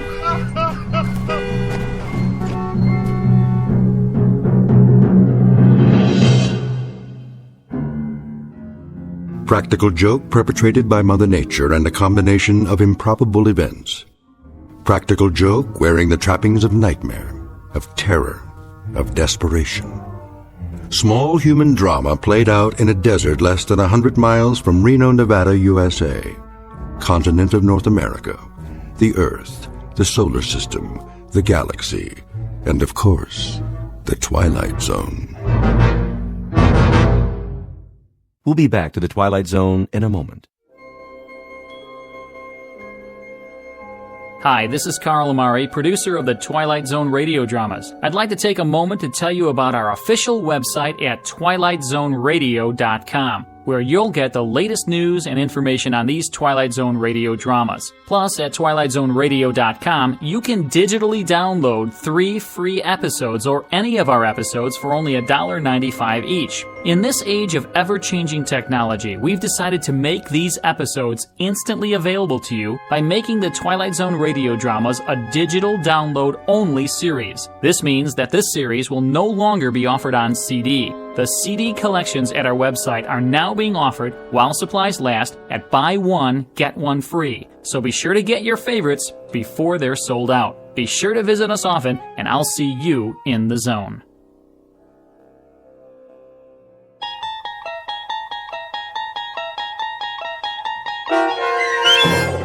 I Shot an Arrow into the Air, starring Chelsea Ross with Stacy Keach as your narrator, was adapted for radio by Dennis Etchison and based on a script by Rod Serling. Heard in the cast were Norm Woodell, Roderick Peoples, Jeff Lupetin, David Darlow, Rich Komanek, Turk Muller, Lawrence Nepidal, Carl Amari, Roger Wolski, and Vince Amari. To learn more about the Twilight Zone radio dramas and to obtain audio cassettes and CDs of these programs, visit our website at twilightzoneradio.com. The producers of The Twilight Zone wish to thank CBS Enterprises, Carol Serling, Dennis Etchison, Dick Brescia Associates, Claire Simon Casting, Terry Jennings, XM Satellite Radio, Sirius Satellite Radio, our sponsors, and our radio affiliates for helping make this series possible. This copyrighted radio series is produced and directed by Carl Amari and Roger Wolski for Falcon Picture Group. Doug James speaking.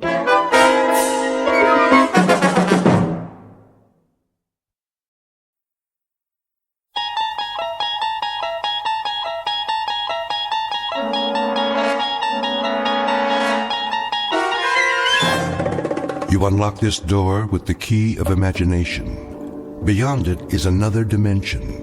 A dimension of sound, a dimension of sight, a dimension of mind. You're moving into a land of both shadow and substance, of things and ideas. You've just crossed over into the Twilight Zone.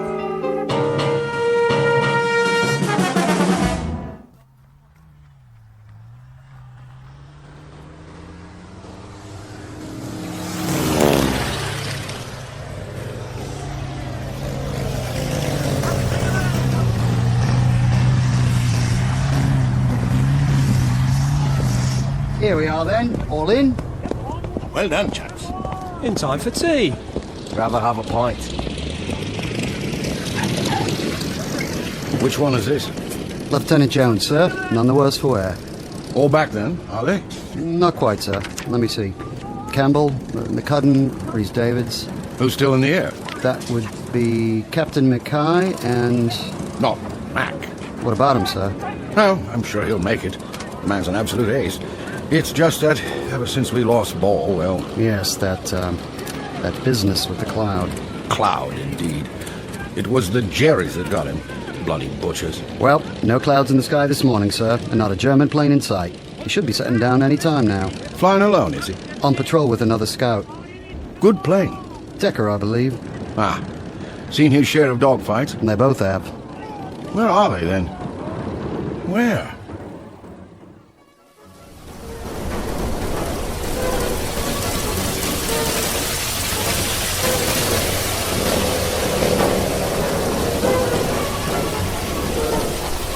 Where's he going now? Back! No, this way! Back to base, man! No, take it down! Cherries! Where did they come from? Look up, Mac! They're above us! No, reduce altitude! He doesn't see them, Wolf. I've got to get out of here before they spot us. Watch it, Mac! Watch it!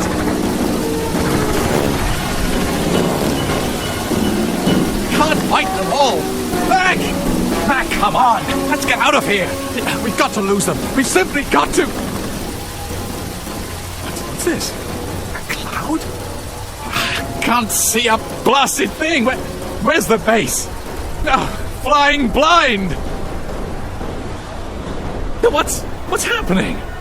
I can't hear anything either! Mac? Mac? Where are you? Where am I?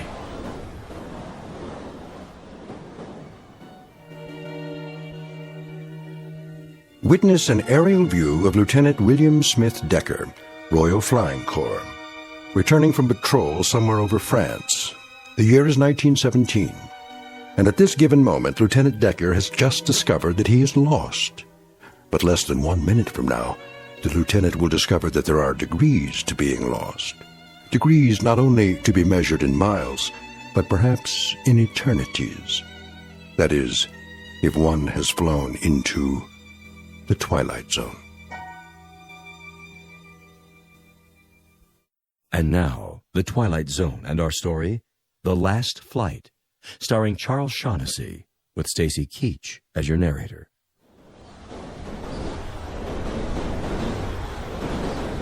Can't see, can't hear. Oh, good Lord, what was that?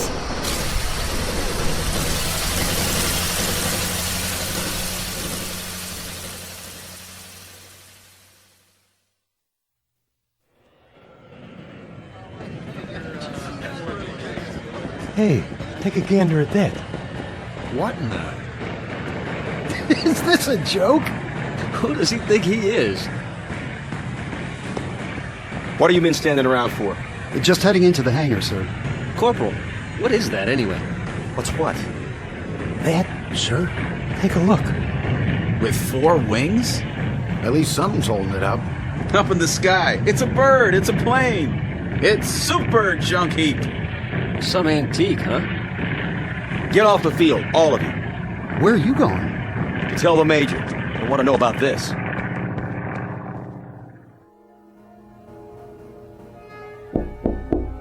Major Wilson?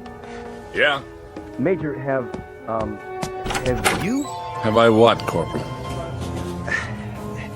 If you don't mind, sir, I think you should take a look outside. Something wrong? I'm not sure, but I thought you should know. Well, it sounds like it.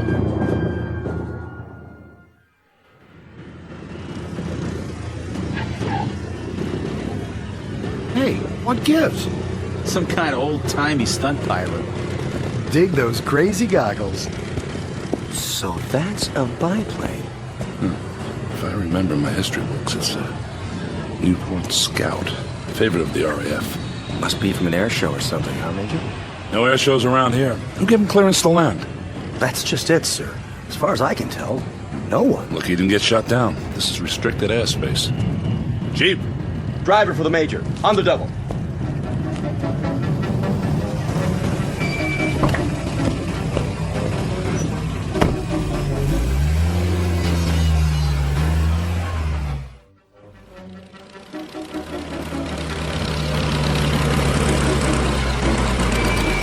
Shut it off! Now! We can't hear you, sir. What's he think he's doing? Just sitting there. Looks scared. He's trying to take off again. Flap the runway, man. Move! You can't roll over us. That's it. Cut him off. Yes, sir. All right. I surrender. Shut off your engine and climb down. Now. Look at those boots. Leather jacket, silk scarf. Didn't I see this in some old movie? If you didn't, I did. Hands up! Stand clear of that thing. What do you mean running an antique into the path of approaching aircraft? What's the matter with you? Speak up, man! Are you French? Don't you understand what I'm saying? Parlez-vous français? Are you American? What's that supposed to mean? What do you think you are? Why, I honestly don't know. Can't you see this is an American base? But all these... All these what? Experimental aircraft. We had no idea you chaps were so advanced. Are you British? Yes. How long have you been in it? In what?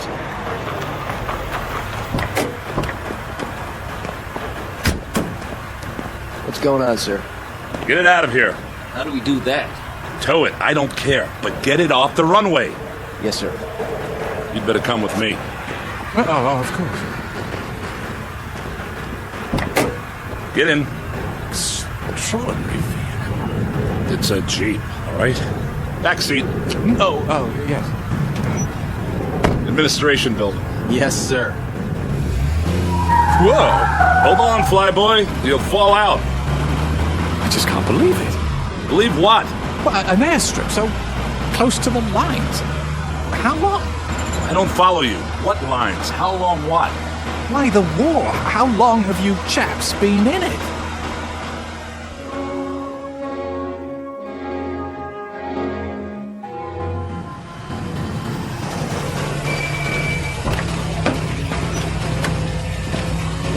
This way. Quite impressive. I have to hand it to you, Yanks. Major? Lieutenant. I say, what's she doing in uniform? She's a WAF. How's that? Women's Air Force. I see.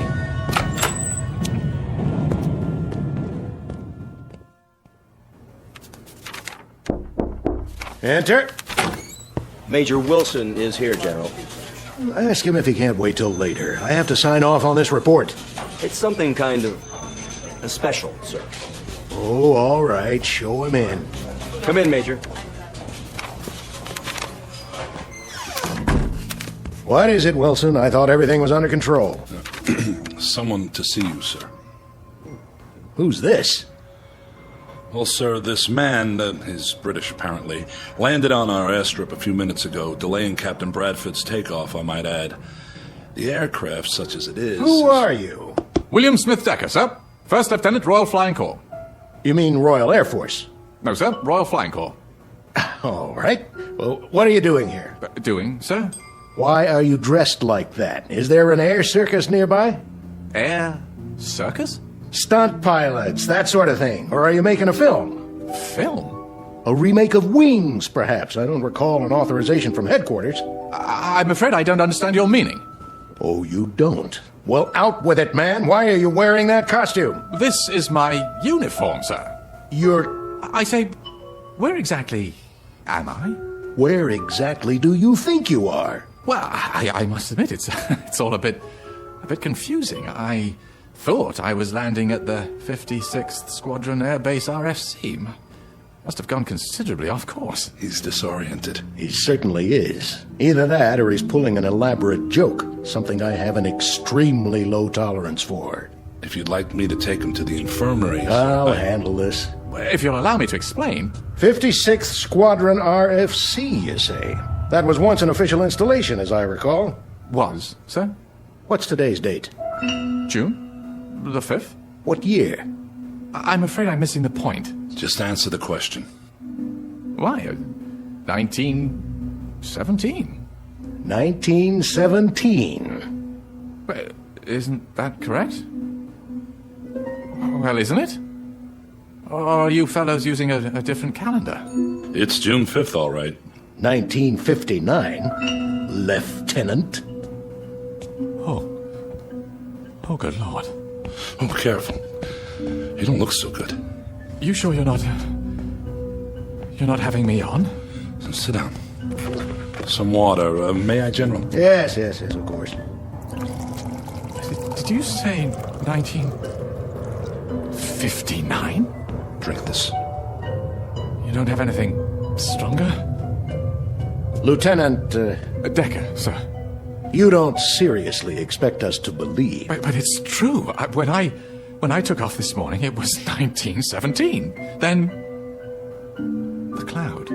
Cloud? It was suddenly there, in a clear sky. And while I was passing through it, I couldn't hear my engine. It was like being swallowed up. Oh, come now, man. Yes, the same sort of thing happened to Geinmeyer. Who? Geinmeyer. Wasn't he a French fighter pilot? Yeah, he simply disappeared one day while flying.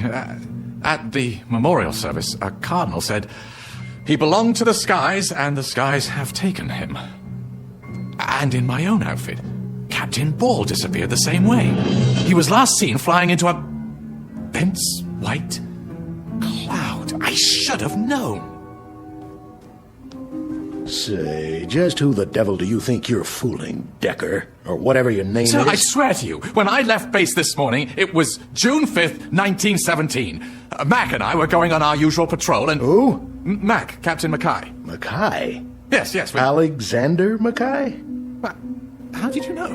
What have you to do with him? How did you know? I suppose you're going to tell us that you didn't know that Alexander Mackay, Air Vice Marshal Alexander Mackay, is at this very moment en route to this base for a tour of inspection, that your arrival here is purely a coincidence.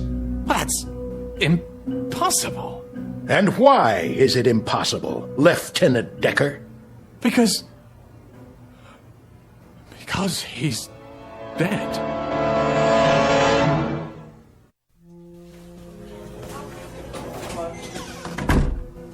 Well, Major? Here. What's this? Everything British HQ has in their files. Have you looked at it? I'll let you do the honors. And what do you expect we'll find? The truth, sir. Whether he's an imposter or... Whether? How could he be anything else? You think he's a lunatic, don't you?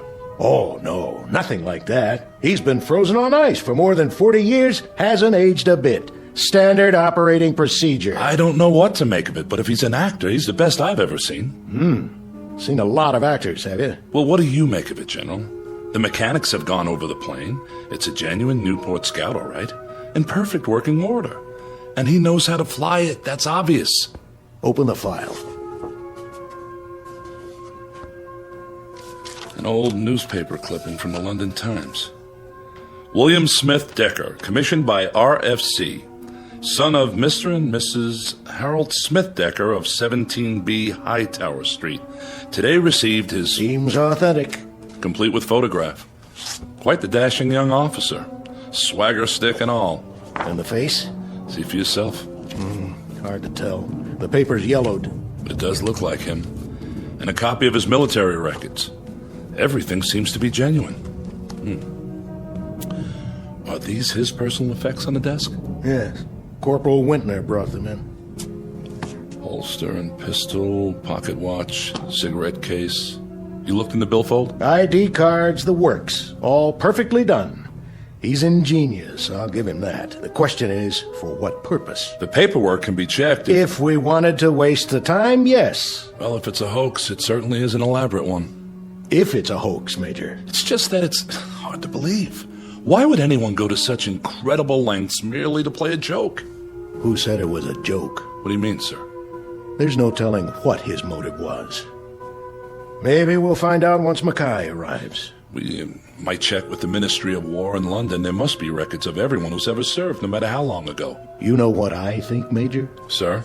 I think you believe him. No, sir, I wouldn't say that. But I can't help feeling there's more to this man than just... Exactly. The revolver, for example, fully loaded. Oh, you don't mean he meant to use it on... We'll know soon enough. I was watching him, and I'd swear he was genuinely shocked when he found out about Mackay coming here. If he meant any harm to the man, he would... We'll get to the bottom of it. For now, I've ordered him kept under lockdown. It doesn't make any sense, General. Get these things off my desk, will you? Of course. Now, if you'll excuse me, I have a lot of work to do. You don't suppose that... If you'll excuse me, Major. Yes, sir.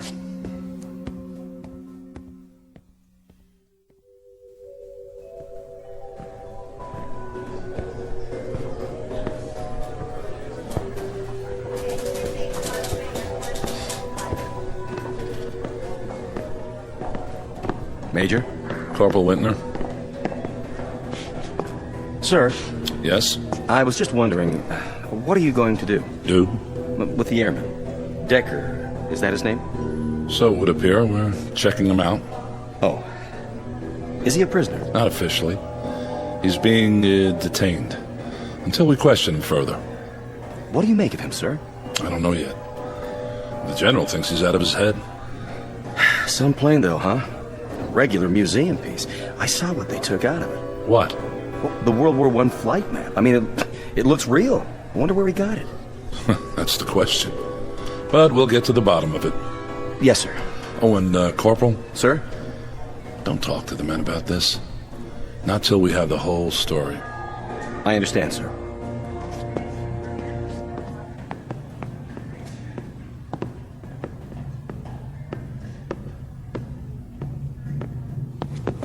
Major Wilson? At ease. How is he? He asked for tea, sir, with milk. Can you beat that? Had some brought over from the commissary. That's fine. I'll be inside with him. Yes, sir. Lieutenant? Why am I a prisoner here? That's not quite that bad. I'm being kept here, am I not? For the time being. But I'm not free to leave. I'm only following orders, Decker, until Vice Marshal Mackay arrives. What earthly good will it do for me to see him? Well, you mentioned him by name. You claim to know him. I most certainly do. Then this will give us a chance to straighten it out. There's nothing to be straightened out. Why are you so afraid of that? I'm not. I'm not afraid of anything. Well, then, there's no need to worry. So, I'll see him. Good. I wanted to ask you something about that cloud you spoke of. I've told you everything. Why don't you relax? Sit down. I don't care to sit down just now. Nervous, are you? I wouldn't say that. You do realize, Decker, that you're asking us to believe something rather incredible. A cloud of silence in a clear blue sky. A World War I pilot landing at an American SAT base in present-day France. Such a thing doesn't happen every day, you know. Yet it did happen, and it happened today. We're in agreement on that. Look, I told you I'd see Mackay. Look, why don't you leave me alone till then, You really feel you know him, don't you? Know him? Ha! Old lead bottom. Lead bottom? Whenever we flew over German lines, the soldiers fired at us, quite naturally. And one day Mac got hit in a most embarrassing spot. I always called him Old Lead Bottom afterwards. It's a personal joke, of course. Mac's a proud sort, don't you know? You wouldn't like it if I bruited it about. Why did you keep insisting before that he was dead? Because the last I saw of him, he was caught in a circle of 7 German planes. 7 biplanes. There was nothing I could do, you understand? I was in my own plane, involved with 3 others. They were closing in on me. So he got away. I don't see how he could have. He not only could have, he did. He was one of Britain's great heroes during the Blitz. What do you mean by Blitz? The second war we told you about. He won the DFC for knocking down 3 German bombers one night over London. Undoubtedly saved hundreds of lives. Oh. Decker! I have to get out of here! Oh, you don't. I've got him. Sit down, Decker, now! Can you manage, sir? Yes. Stay outside. For the love of God! Sit down. Now you tell me, what is wrong? I must leave. I'm afraid that's impossible. When Mackay arrives, we'll get to the bottom of everything. I tell you, I can't see him. Why? Look, it wouldn't make sense to you. Try me. Because he'll know me for what I am. And what is that? A coward. A coward. I'm sorry. I've always been a coward. All my life, running away, pretending to be something I never was, never could be. That's why I'm here now, because I ran away, because I wanted so desperately to escape that I did.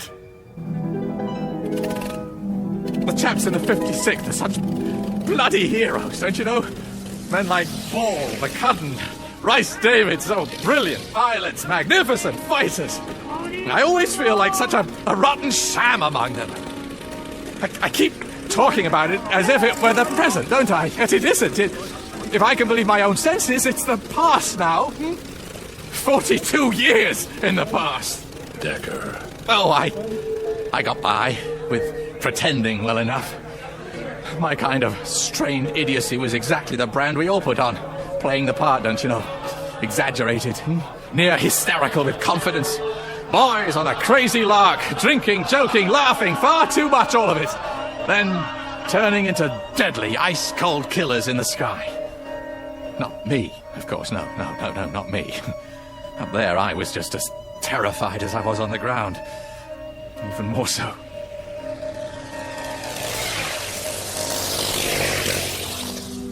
Mac and I were supposed to go on patrols together, flying back up for each other. Most of the time, I talked him into splitting up, but he didn't mind. I believe he actually hoped he had run into trouble. Me?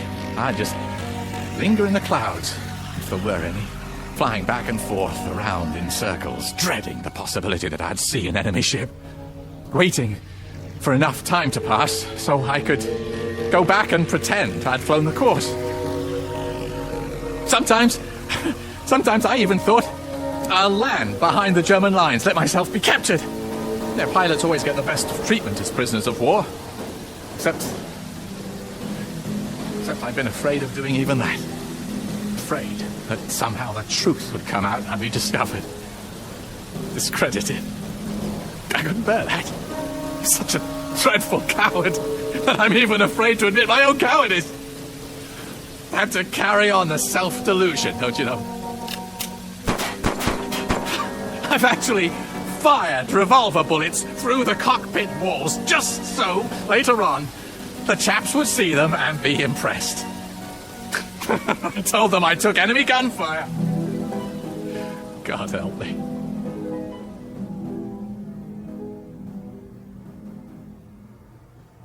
Fear isn't a crime, Lieutenant. Every pilot's been afraid at one time or another. Mackay would understand that. No. What makes you even think he knows about it? Because it was I who let the Germans trap him. You said you were fighting 3 German planes yourself. How could you possibly... I wasn't fighting anyone. I was running. Don't you understand? I was trying to get away.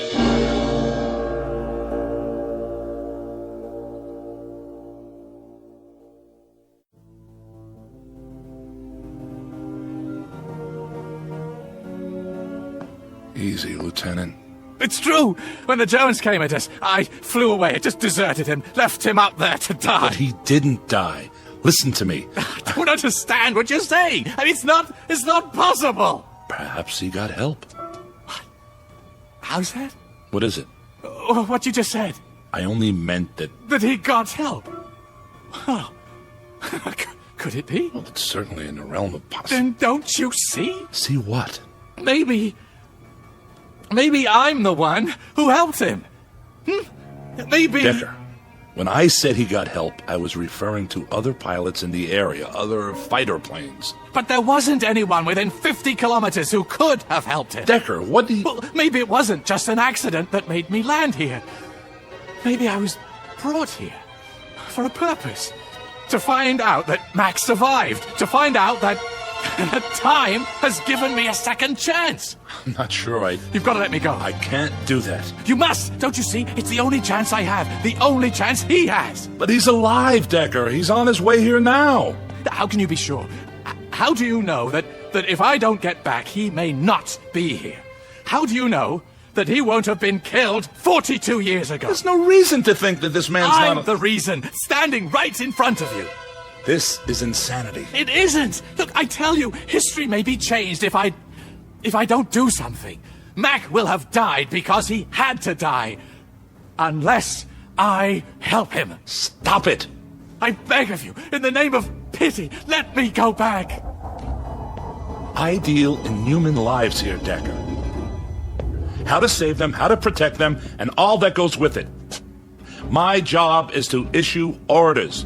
And those orders are reviewed. If they don't pass muster, someone else overrides them. You don't have to explain military procedure to me. Good, because there's more at stake here than personal opinion, no matter how strong.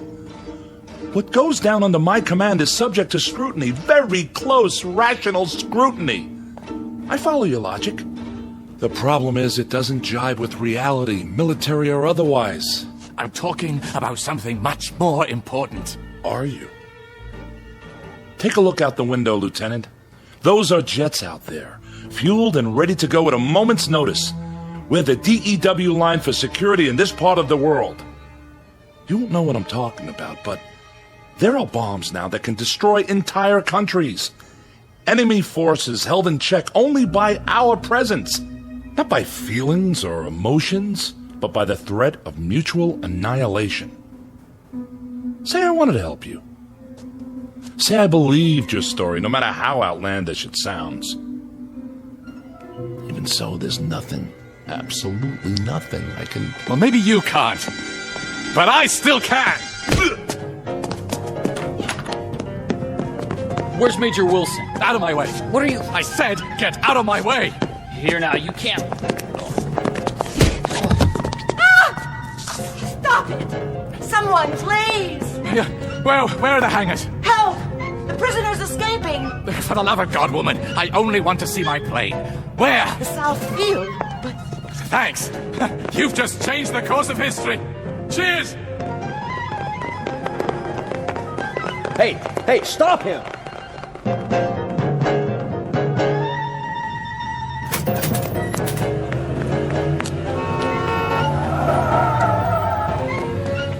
Did you see that guy? Something out of an old movie. What in the rosy hell?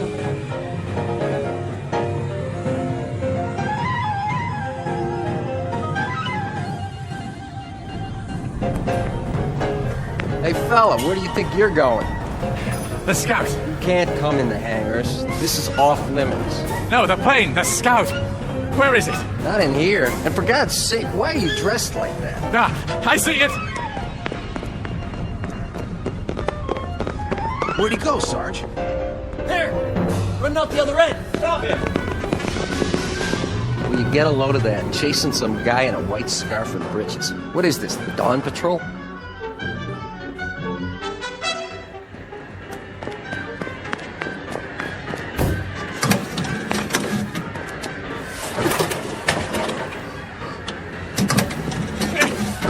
Come on, it's got to start!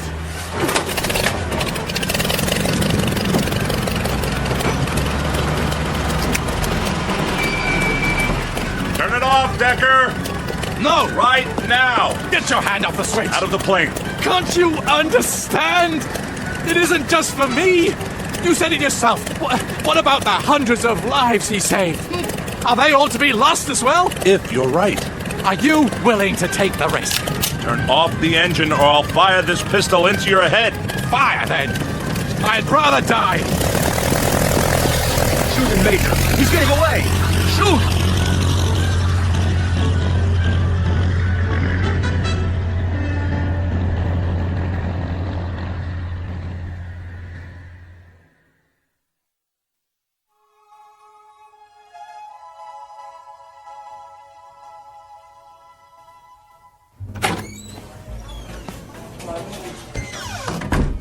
General.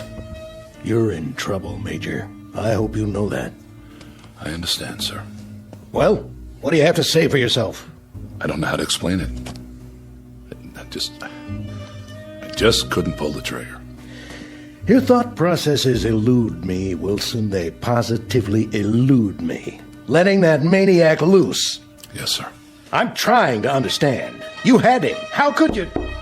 Yes? Air Vice Marshal Mackay, sir. Fine. We were supposed to meet him when he landed. I know, sir. I'm sorry. Marshal Mackay. How'd you do, General? Very pleased to meet you, sir. I trust you had a comfortable flight. Oh, yes. Splendid. Good, good. This is Major Wilson. Honored, Major. The honor is mine. Now then, shall we begin the inspection? Or perhaps you'd care to have a meal first. Not really. I'm on a bit of a schedule this afternoon. Sir, may I ask you a question? Not now, Wilson. But what is it, my boy? Well, sir, do you know a man named William Smith Decker? Really, Major? Smitty? Why, yes. You do? I should know him. He saved my life. What? Then he did go back. Hmm? How, sir? If I may ask, how did he save your life? Well, we were out on patrol together. This was back in the Great War, of course. Usually we split up, covered different sectors. But that day, our planes were side by side, for a while at least, when a formation of Germans dropped down on us. You fought them off, both of you? Not at first. What do you mean? Well, for a time, I thought old Smitty was lighting out on me. Can you imagine? He flew away? So it seemed. He climbed up high, disappeared. Into a cloud? How did you know? A white cloud from nowhere. Couldn't say. I suppose it was white.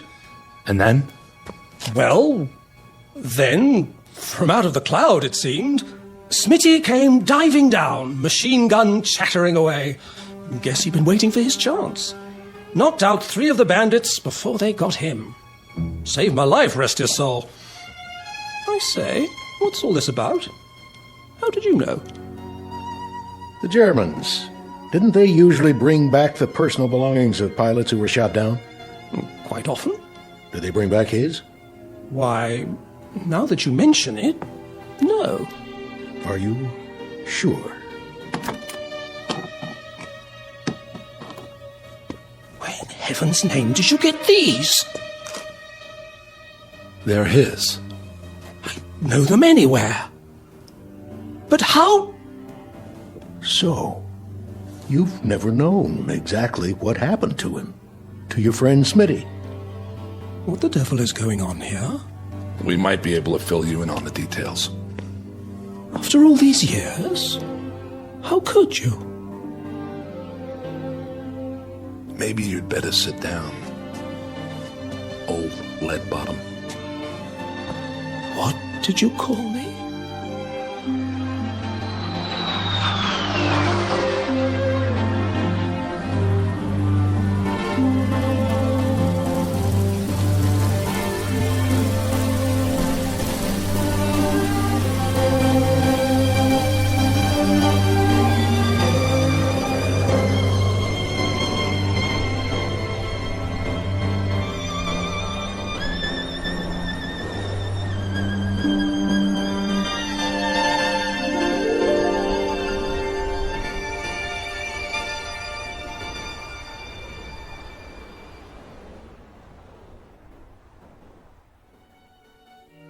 Dialogue from a play, Hamlet to Horatio.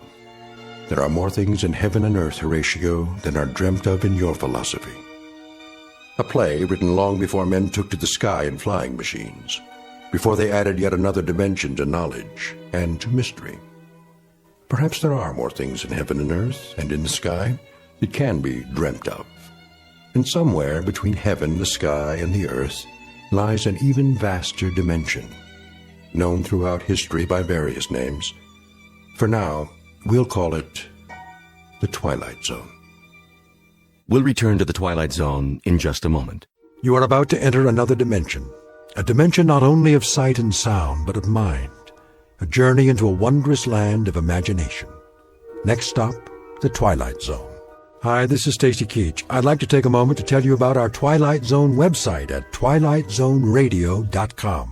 At twilightzoneradio.com, you'll find the latest information on these Twilight Zone radio dramas, including behind-the-scenes photographs, plus the newest product releases, trivia contests, ways to contact us, other Twilight Zone-related info and merchandise, plus links to other fascinating websites. So make your next stop twilightzoneradio.com. Visit twilightzoneradio.com to purchase these Twilight Zone radio dramas on cassette and CD, or call toll-free 1-866-989-ZONE. That's 1-866-989-9663.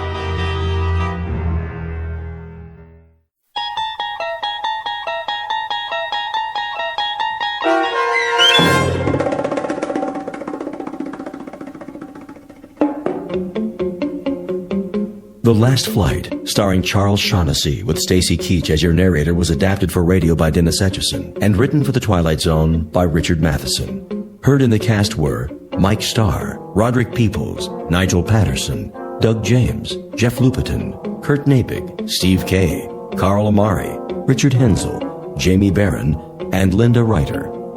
The producers of The Twilight Zone wish to thank CBS Enterprises and the Rod Serling Estate for making this series possible. This copyrighted radio series is produced and directed by Carl Amari for Falcon Picture Group. Sound design and custom Foley effects for The Twilight Zone by Cerny American creatives Bob Benson, Craig Lee, Michael Slaybach, and Matt Sorrow. To learn more about the Twilight Zone radio dramas and to contact us, visit our official website at twilightzoneradio.com. Doug James speaking.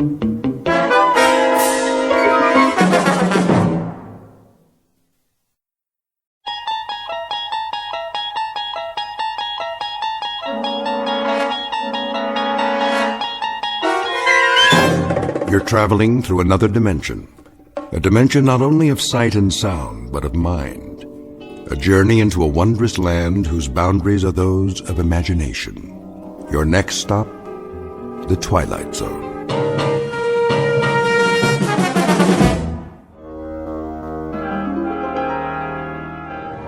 Shouldn't be long, eh, Cap? Not unless they move to Italy. I bet old Benito would like to do that. We're almost there. See that mountain range just over the horizon? Well, now, what do you know? I think I might have seen that a few times. All we do is maintain course and the boot will pop right up, big as life. Sounds like you've done this before, Captain. You like Italian food, Blake? Me? Yeah, spaghetti's okay. No meatballs, though. They give me heartburn. Okay, no meatballs. Beautiful day like this, I thought we'd just bomb the supply dump and sit down and have us some lunch before we head back. How's that sound? You picking up the tab? Don't worry about it. This one's on Mussolini, his own personal mess hall. Yeah? Special orders. I hear the Allies can drop in anytime. Oh, I get it. So we'll quit pounding him, huh? Plus he wants to show off what a good cook he is. Watch out for the garlic, though. That's his secret weapon. Lousy greaser. I got something for him. There it is. Target in view, Jimenez. How's our time? On the money, Captain. Set the Bombay doors. Check. Ready to release on your command. Take her down 400 feet. Hope they don't have no big guns today. They don't. That's why we're gonna win this war. Another 200 feet. Let's drop these babies right down the smokestack. Yes, sir. Is that flak? I don't believe it. Give me some altitude. Looks like the jerks finally got some artillery. Pull up on the stick. I'm pulling. That was too close for comfort. Pull up, I said. Climbing, Captain. Higher. We're hit. Kransky, you okay? Waist gun good, Captain. Connors? Missed the tail by a mile. Fine. We took a hit on the starboard engine, sir. Looks like we're losing fuel. Then let's drop our payload and get out of here. Fast. Yes, sir. Mayday, Mayday. This is King 9 calling Firefly. King 9 calling Firefly. Come in, Firefly.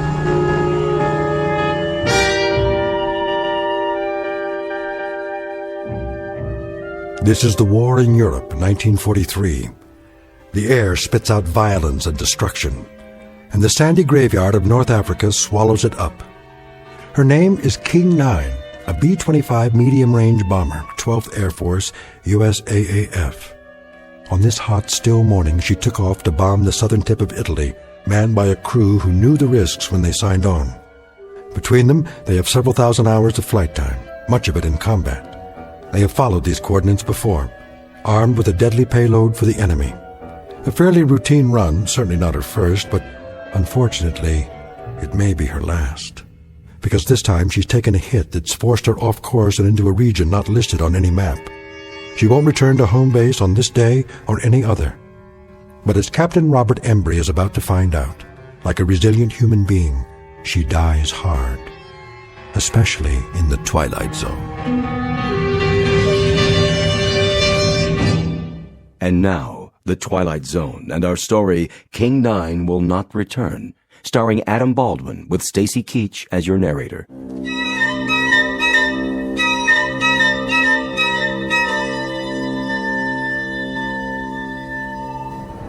What's the damage, Blake? We took a hit on the wing tank, Captain. How bad? Needle's dropping fast. We're leaking fuel. How much? A lot. Jimenez, what's our position? 10 degrees off course, Captain. Airspeed's dropping. Losing altitude. How far from base? Too far. We'll never make it. We may have to ditch. Down there, oh mamma mia. Take a look around. See anything? Nothing but sand, sand, and more sand. Looks like one great big beach and no ocean. Then get ready for some belly surfing. Landing gear? Leave it up. Won't do any good. The sand's too soft. Connors, Klein, all crew, strap it in. We're gonna attempt an emergency landing. Flaps down. Level her out! She won't hold! Pull up! Get over that dune! There goes the other engine. Hang on! She's holding! We're gonna belly in like a glider, nice and easy. Piece of cake, Captain, piece of cake! Watch it! Watch it! We're coming in too fast! I can do this, I promise you. Captain! Look out!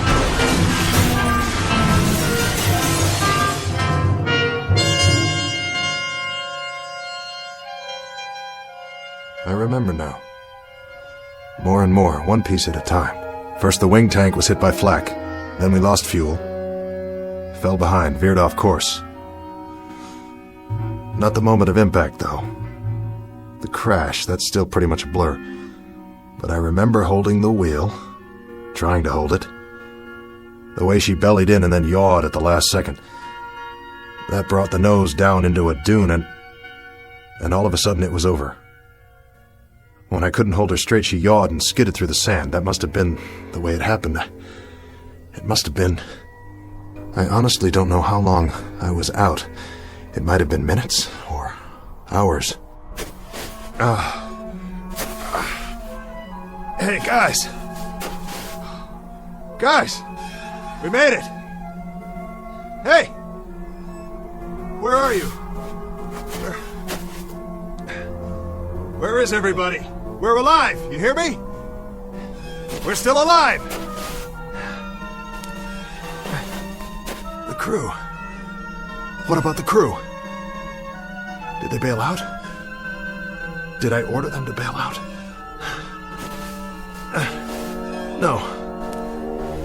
No, I didn't. I remember that much. We rode it in together. They stayed with me all the way down. Because I'm the captain. Yeah, that's right.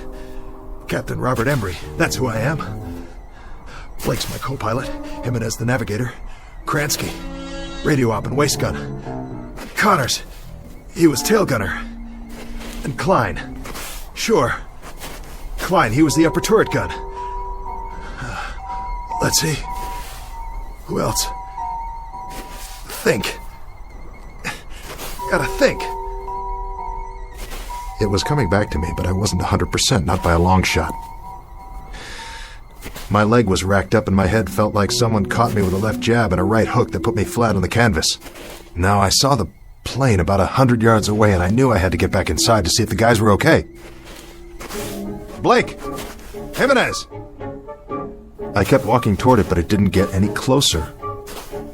That's the way things are in the desert. Something about all that sand and nothing to measure it by. But I kept going. I had to help them if I could. If there was any way, any hope. Are you all right? Connors! I climbed up on the wing and finally got in through the gun turret. I dropped down inside. Blake? Blake, answer me. That's an order. And there was Blake's cap on the co-pilot's seat. I knew it was his, but I turned it over and looked inside anyway.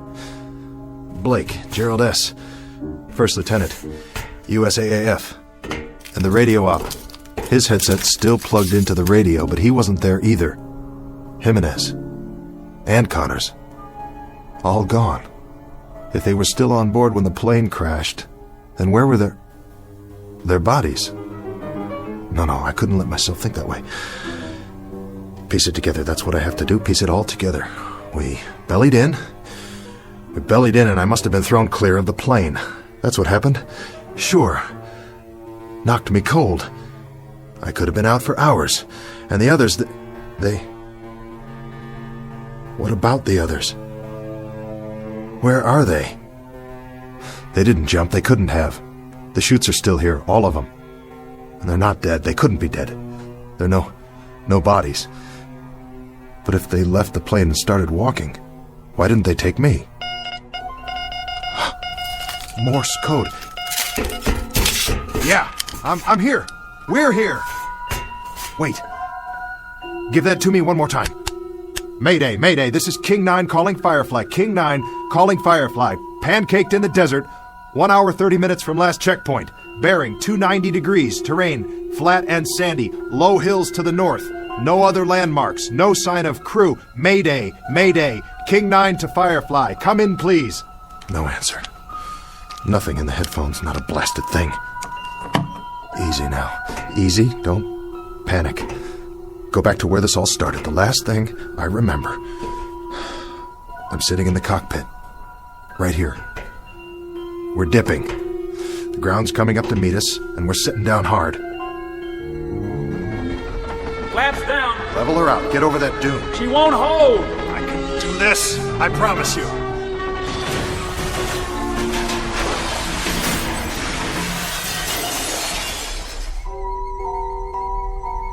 The crew. The whole crew was in the plane, and now they're gone, all of them. And I'm here with a king-size headache. So what? I got off easy. Nothing to worry about. But the main thing is not to forget. I'm responsible for this crew. I'm in charge. As far as it's within my power, I've got to keep them alive. I've got to keep them out of this. Every last man. I command this aircraft, and I'm responsible. I'm in charge. Nobody else. I'm responsible for all of them. Klein, Jimenez, Connors, Blake, Kransky, every last man. Who's out there? Blake! Is that you? Blake? Blake! No, it's not you, is it?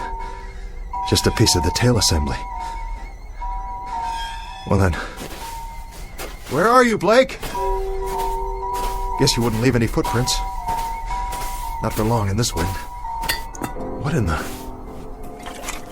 What is this? Klein, William F., Tech Sergeant, USAAF. Klein? Sergeant Klein? You incredibly stupid jerk. You dropped your canteen! You dumb Bronx cowboy, you idiot! You're gonna need water out here! Don't you know that? Don't you know anything? I still got a nursemaid, huh? Is that it?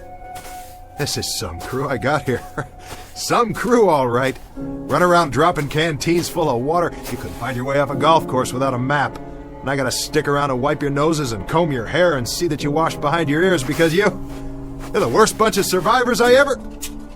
Wait! That's the plane. Somebody's trying to start her up. But... who? Hey! Hold up! That's my plane! But... who's in the cockpit?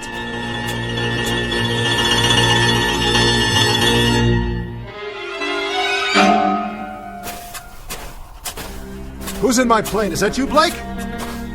Blake! I see you! Right there in the pilot's seat. Don't tell me that's not you. Look at me, over here. I'm over here. Blake! Blake! Blake! Blake, it's Embry. It's me. It's the captain. I'm here. I'm here, Blake. Blake, what's the matter with you? Can't you hear me? Blake! Where are you? Where'd you go? What's the gag, Blake? Hey, come on, fellas. If this is a gag, knock it off. It's not funny anymore. Strictly not funny at all. Why are you guys hiding from me? Don't you get it? I'm only trying to do my job. That was when I knew, really knew, something was very wrong. It was more than the flak and veering off course and the crash and not knowing where I was. Oh, I was in the desert, all right. But where exactly, and where was my crew? Huh? If someone was playing mind games with me, the question is, who? And for what reason? Because wherever I was now, I wasn't just in the middle of a desert in North Africa. If I was the only one there after all, then the mind games had to be going on in my own head, and not anybody else's. The big question was, why? The first thing I had to do was pull myself together and find out if I really was alone. And if I was, what the devil had happened to the others. I had to find out, don't you see? Whether I survived or not, I had to know.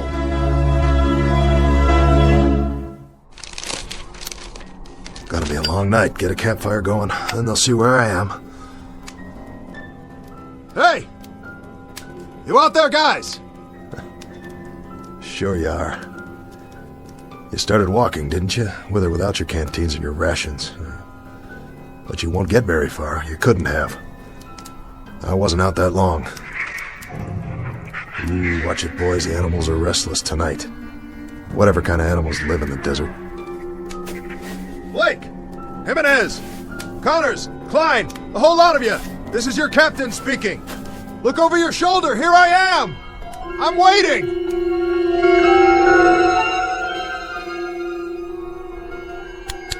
This is King 9. King 9 calling Firefly. Come in, Firefly. Let me tell you something, Firefly, if you're still out there. Now listen up. You better respond before the batteries run out, because I might not be here when you fly over. I might not even be here now. For all I know, I'm already dying out there. Lying in the sand with a fractured skull. This is all going on inside my brain-damaged head. For all I know, this whole thing is one big hallucination. Sure. Think about it. If I see something, or if I only think I see something, how can I tell the difference? How could I be sure? Could you? You ever have a nightmare, Firefly? Huh? Really bad nightmare? Well, you were scared, weren't you? Just the same as if it really happened. Sure you were. Yeah. Your eyes moved around and you were breathing fast and your heart was beating a mile a minute. So what's the difference? I mean, really, what's the answer? The only way you ever found out was when you woke up. This whole time, I could be sleeping, having a dream. Maybe I'll wake up and I'll be back at the base, or I tied one on and I'm in a booth right now with a girl I met in a bar someplace. Oh, wouldn't that tear it? Wouldn't that really, truly tear it? When the medics get a hold of me, they'll never let loose. They'll put me in a straitjacket and send me on tour like a freak. If they ever let me out of the loony bin, that is. But for now, I think I'll just take that chair Jimenez was sitting in and carry it outside and keep the fire burning. Because that's the only thing I can do till wake up.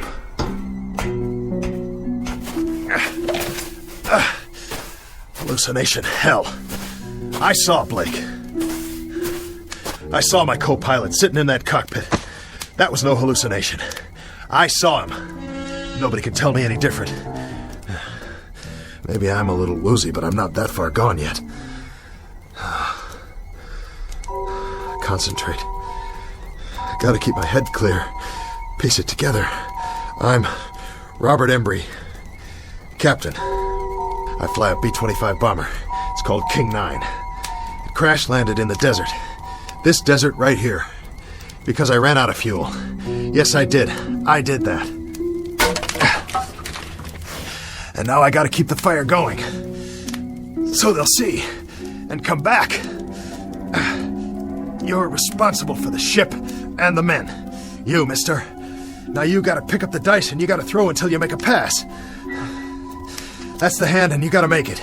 6 the point. 6 crewmen. They're in your hands. So what do you do first? You build the fire up. The chair will burn a long time soon as it catches. Here's some more newspaper from the base this morning. What's it say on the front page? Can't make it out. Picture of a plane. B-25 Mitchell aircraft found. Just like this one. Whose plane is that? Another one went down. Well, at least they found it. Maybe they'll find this one too. Sure they will. Just gotta wait a while.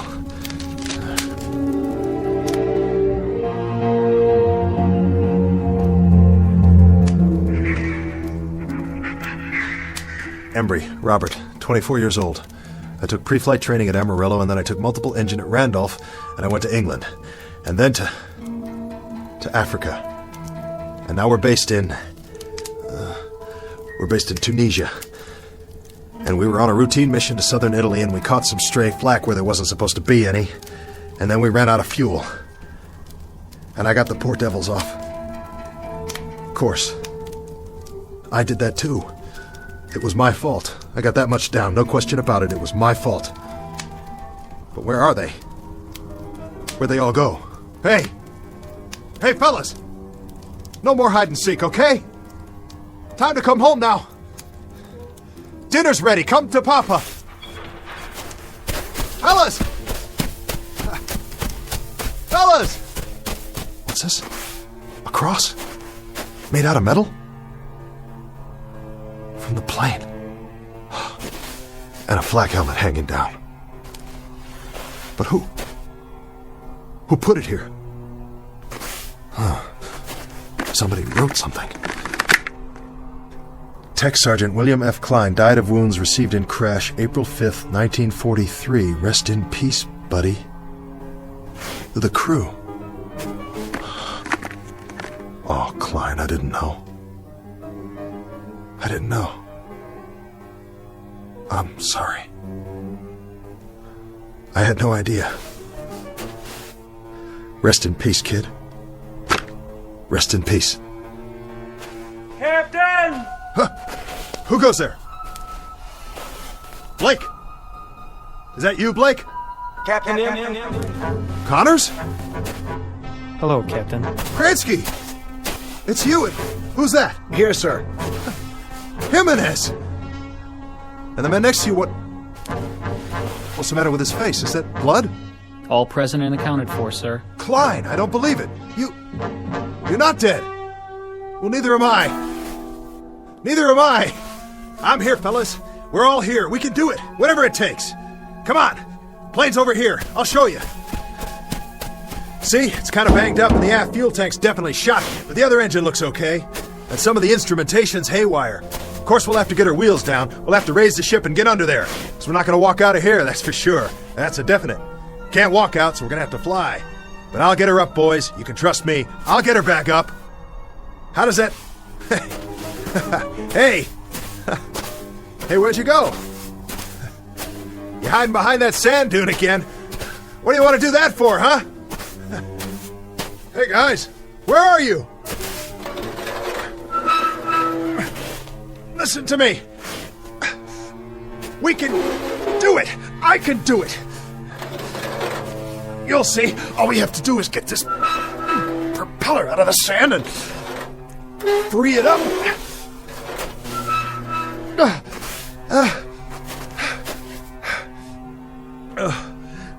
Hey, team. You can talk, you know. Talk to me. Yell at me if you want. Tell me off. But say something. Where are you? Where are you? Where are you? It doesn't matter. You were never here. You were never here. You're illusions. Mirages. That's all you are. You don't even exist. But there are no mirages at night. Only during the day, when the heat waves come off the sand. So either I'm dead, or out of my mind, or I'm off in limbo someplace. I'm unconscious, I'm sick, that's it. I'm cracked up in an army ward, or I'm down in the drink somewhere, drowning. Or I don't even exist any more than you do. There isn't a thing here, not a single thing that's real. Oh, God. Oh, God, you gotta tell me what's happening here. You gotta tell me. Please. You gotta give me a sign. What is that? Aircraft. I can see their lights. Yes! But they're moving too fast. I've never seen planes like that before. I've never even seen jets. I couldn't have, not yet. Jets. Jet aircraft. What do I know about jet aircraft? It's 1943. There's no such thing as jets yet, but I know about them. F-106s, F-105s, B-47s, B-52s, B-58s. I know all about them. I am Captain Robert Embry, United States Army Air Force. I'm the pilot of this bomber right here. We went to Italy this morning because it's World War II, and it's not over yet, and I'm right in the middle of it. Hey, crew! We've got to get out of here! We got to get out of here! We got to get out of here! Because if we stay here, I'll have to dig more graves and bury you all with my bare hands. Don't you worry, I'll take care of it because it's my responsibility. Yes. Yes. And I'll dig one more while I'm at it. One for your captain. One for me, too.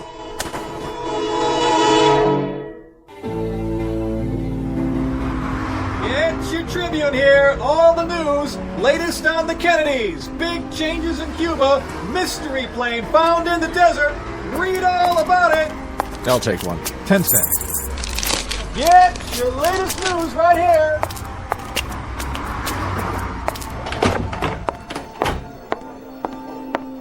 Paging Dr. Benway. Dr. Benway, please go to ICU. VA Hospital, please hold. Where's Dr. Martin's office? 3rd floor to your right. Thank you. Veterans Administration, how may I direct your call?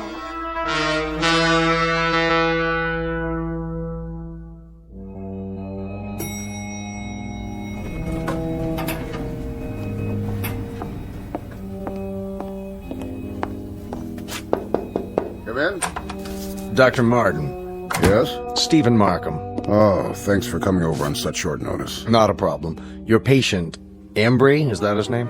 Robert Embry, age 41. He was admitted a few hours ago. May I see his chart? Happened this morning. He went by a newsstand, looked at a paper, and went into shock. When the ambulance got there, he was almost catatonic. This newspaper? Yes, that's the one. And that's what set him off, the front page? That's why I thought we should have a psychiatrist in on it. Odd. I thought so, too. So after he came around and told me the story, I spent the day digging into the fellow's background. I checked with the Pentagon in Washington. It's all confirmed. The information's in the file. He was a captain in the Air Force. Flew a B-25, Africa and Italy. 37 missions. Discharged in August 1943. Recurrent fevers. Any trouble since? Nothing. But if you look back at his original record, there is some suggestion of a psychological disturbance early on. He was discharged before they could find out much about it. It was all brought out in a Squadron MO's report just before his discharge. And this was his plane? That's the one. B-25 Mitchell bomber found. World War II bomber found intact in the desert. Lies 17 years in sand. Remains of crew not yet located. Hard to believe, isn't it? His plane and his crew, the King of Hearts. They took off for Italy on what was supposed to be a routine bombing mission. They'd done it many times before. But Embry never went on that last mission. He reported to sickbay that morning, and someone else flew the plane for him, his co-pilot, Blake. It never returned. And for 17 years, he's known that and carried it around with him buried deep in his gut. Not deep enough. When he saw the picture of his plane on the front page, he wasn't able to keep himself from letting out one scream, and then going into shock. The mind is a very delicate thing. Sometimes there's an infinitely fragile balance. We never know how fragile until something sets it off and tips the balance one way or the other. Something like this, completely out of left field. How's he doing? I was just going to check on him again. Why don't you come along?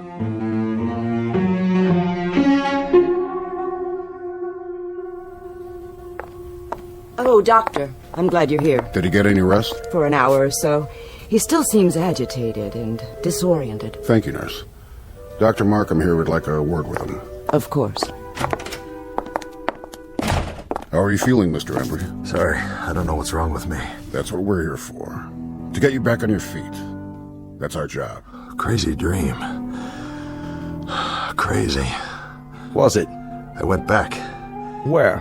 The desert. Take it easy, Mr. Embry. You don't have to go over it again. Go ahead. You went back, and then what? Back to the ship. I tried to find the guys. I looked for them, looked all over, I swear. But they were gone. I thought I saw Blake and then the others, but it wasn't real. A mirage. Yeah, a mirage. An illusion, that's all. He wasn't there. None of them were. It was an illusion, Mr. Embry. You know that now, don't you? I guess so. I guess so. It seemed so real. It's over now. All that's behind you. Is it? I should have been on that plane. I should have gone on that mission. I chickened out. You didn't chicken out. And you had no way of knowing that the plane would never come back. You'll realize that as time goes on, and you'll feel better for it, Mr. Embry. It's out in the open now. You don't have to keep it buried inside you. That's what's been hurting all these years. How did you know? You've been carrying around one gigantic guilt complex for something that wasn't your fault. Buried. Yeah. Buried. I found Klein's grave. Did I tell you that? He was killed in the crash. Take it easy. But then I saw him. And I saw the others too. I thought I did. I thought I did for a moment. The whole crew. I would have buried them, you know. The last thing I dreamed, I was digging graves for them in the sand so they could be buried just like he was. You need to get some sleep now. I'll ask the nurse to give you a sedative. As soon as you're ready, you can get back to your life, but there's no hurry about that. What you need right now is rest. Another crazy thing. Another part of the dream, whatever it was. I was standing in the desert, and I asked for a sign. And I looked up, and there were these planes overhead in the night sky. They were moving fast, and they made streaks, and I could tell by the sound. They were jets. Isn't that wild? It was 1943 in the African desert, and up above me were jet planes. F-105s and 106s. Just as if I'd gone back there today. Did I? Did I go back? To the plane? Is that possible? Of course it is. In your mind. That's how you went back, Mr. Embry. In your mind. The greatest time machine of all. Go to sleep, Captain Embry. You're entitled. You're going to be all right. Thank you, Doctor.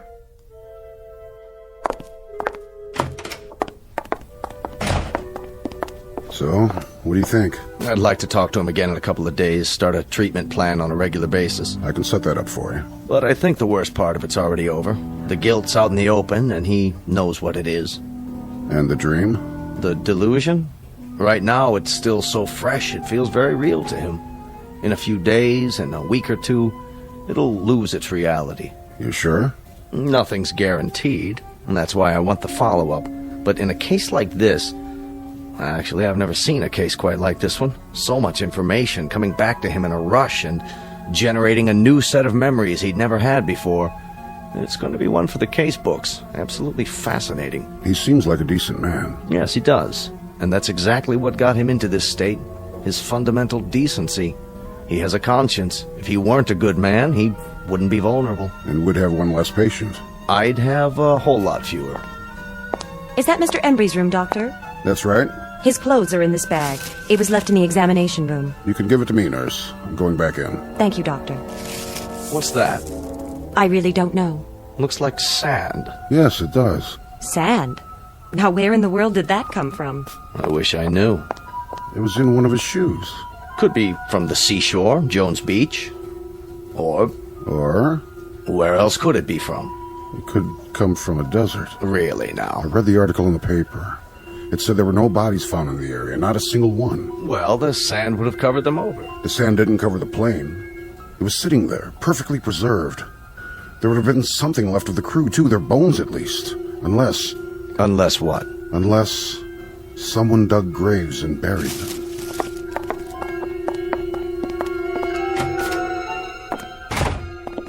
Mr. Embry. Looks like he finally dozed off. Good. Good for him. I'll just leave his things. Shirt, trousers, jacket, and shoes. Complete with several ounces of white sand. Where do you suppose it's from? Maybe a fishing trip he took recently? Very recently.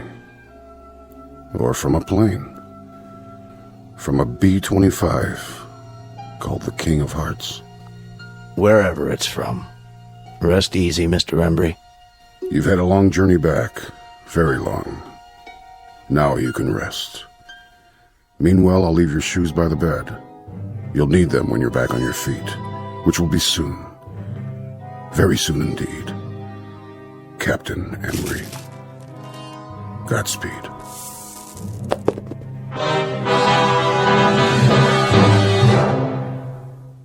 Portrait of an enigma buried in the sand. A question mark with broken wings that lies in silent grace. A marker in a distant desert shrine. Odd how the real consorts with the shadows. How the present fuses with the past. How could it happen? The question is on file in a barren desert. And the answer? The answer is waiting for us in the Twilight Zone.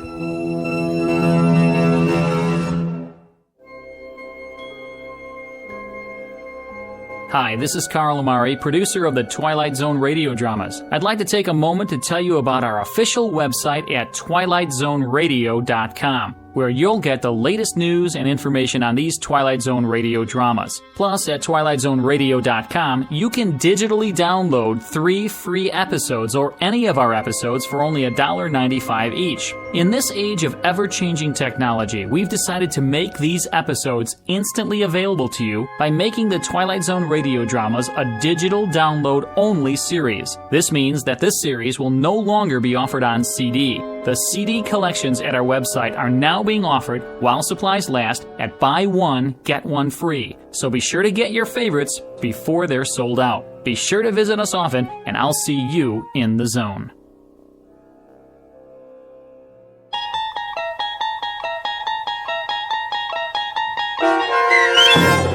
King 9 Will Not Return, starring Adam Baldwin with Stacy Keach as your narrator, was adapted for radio by Dennis Etchison and based on a script by Rod Serling.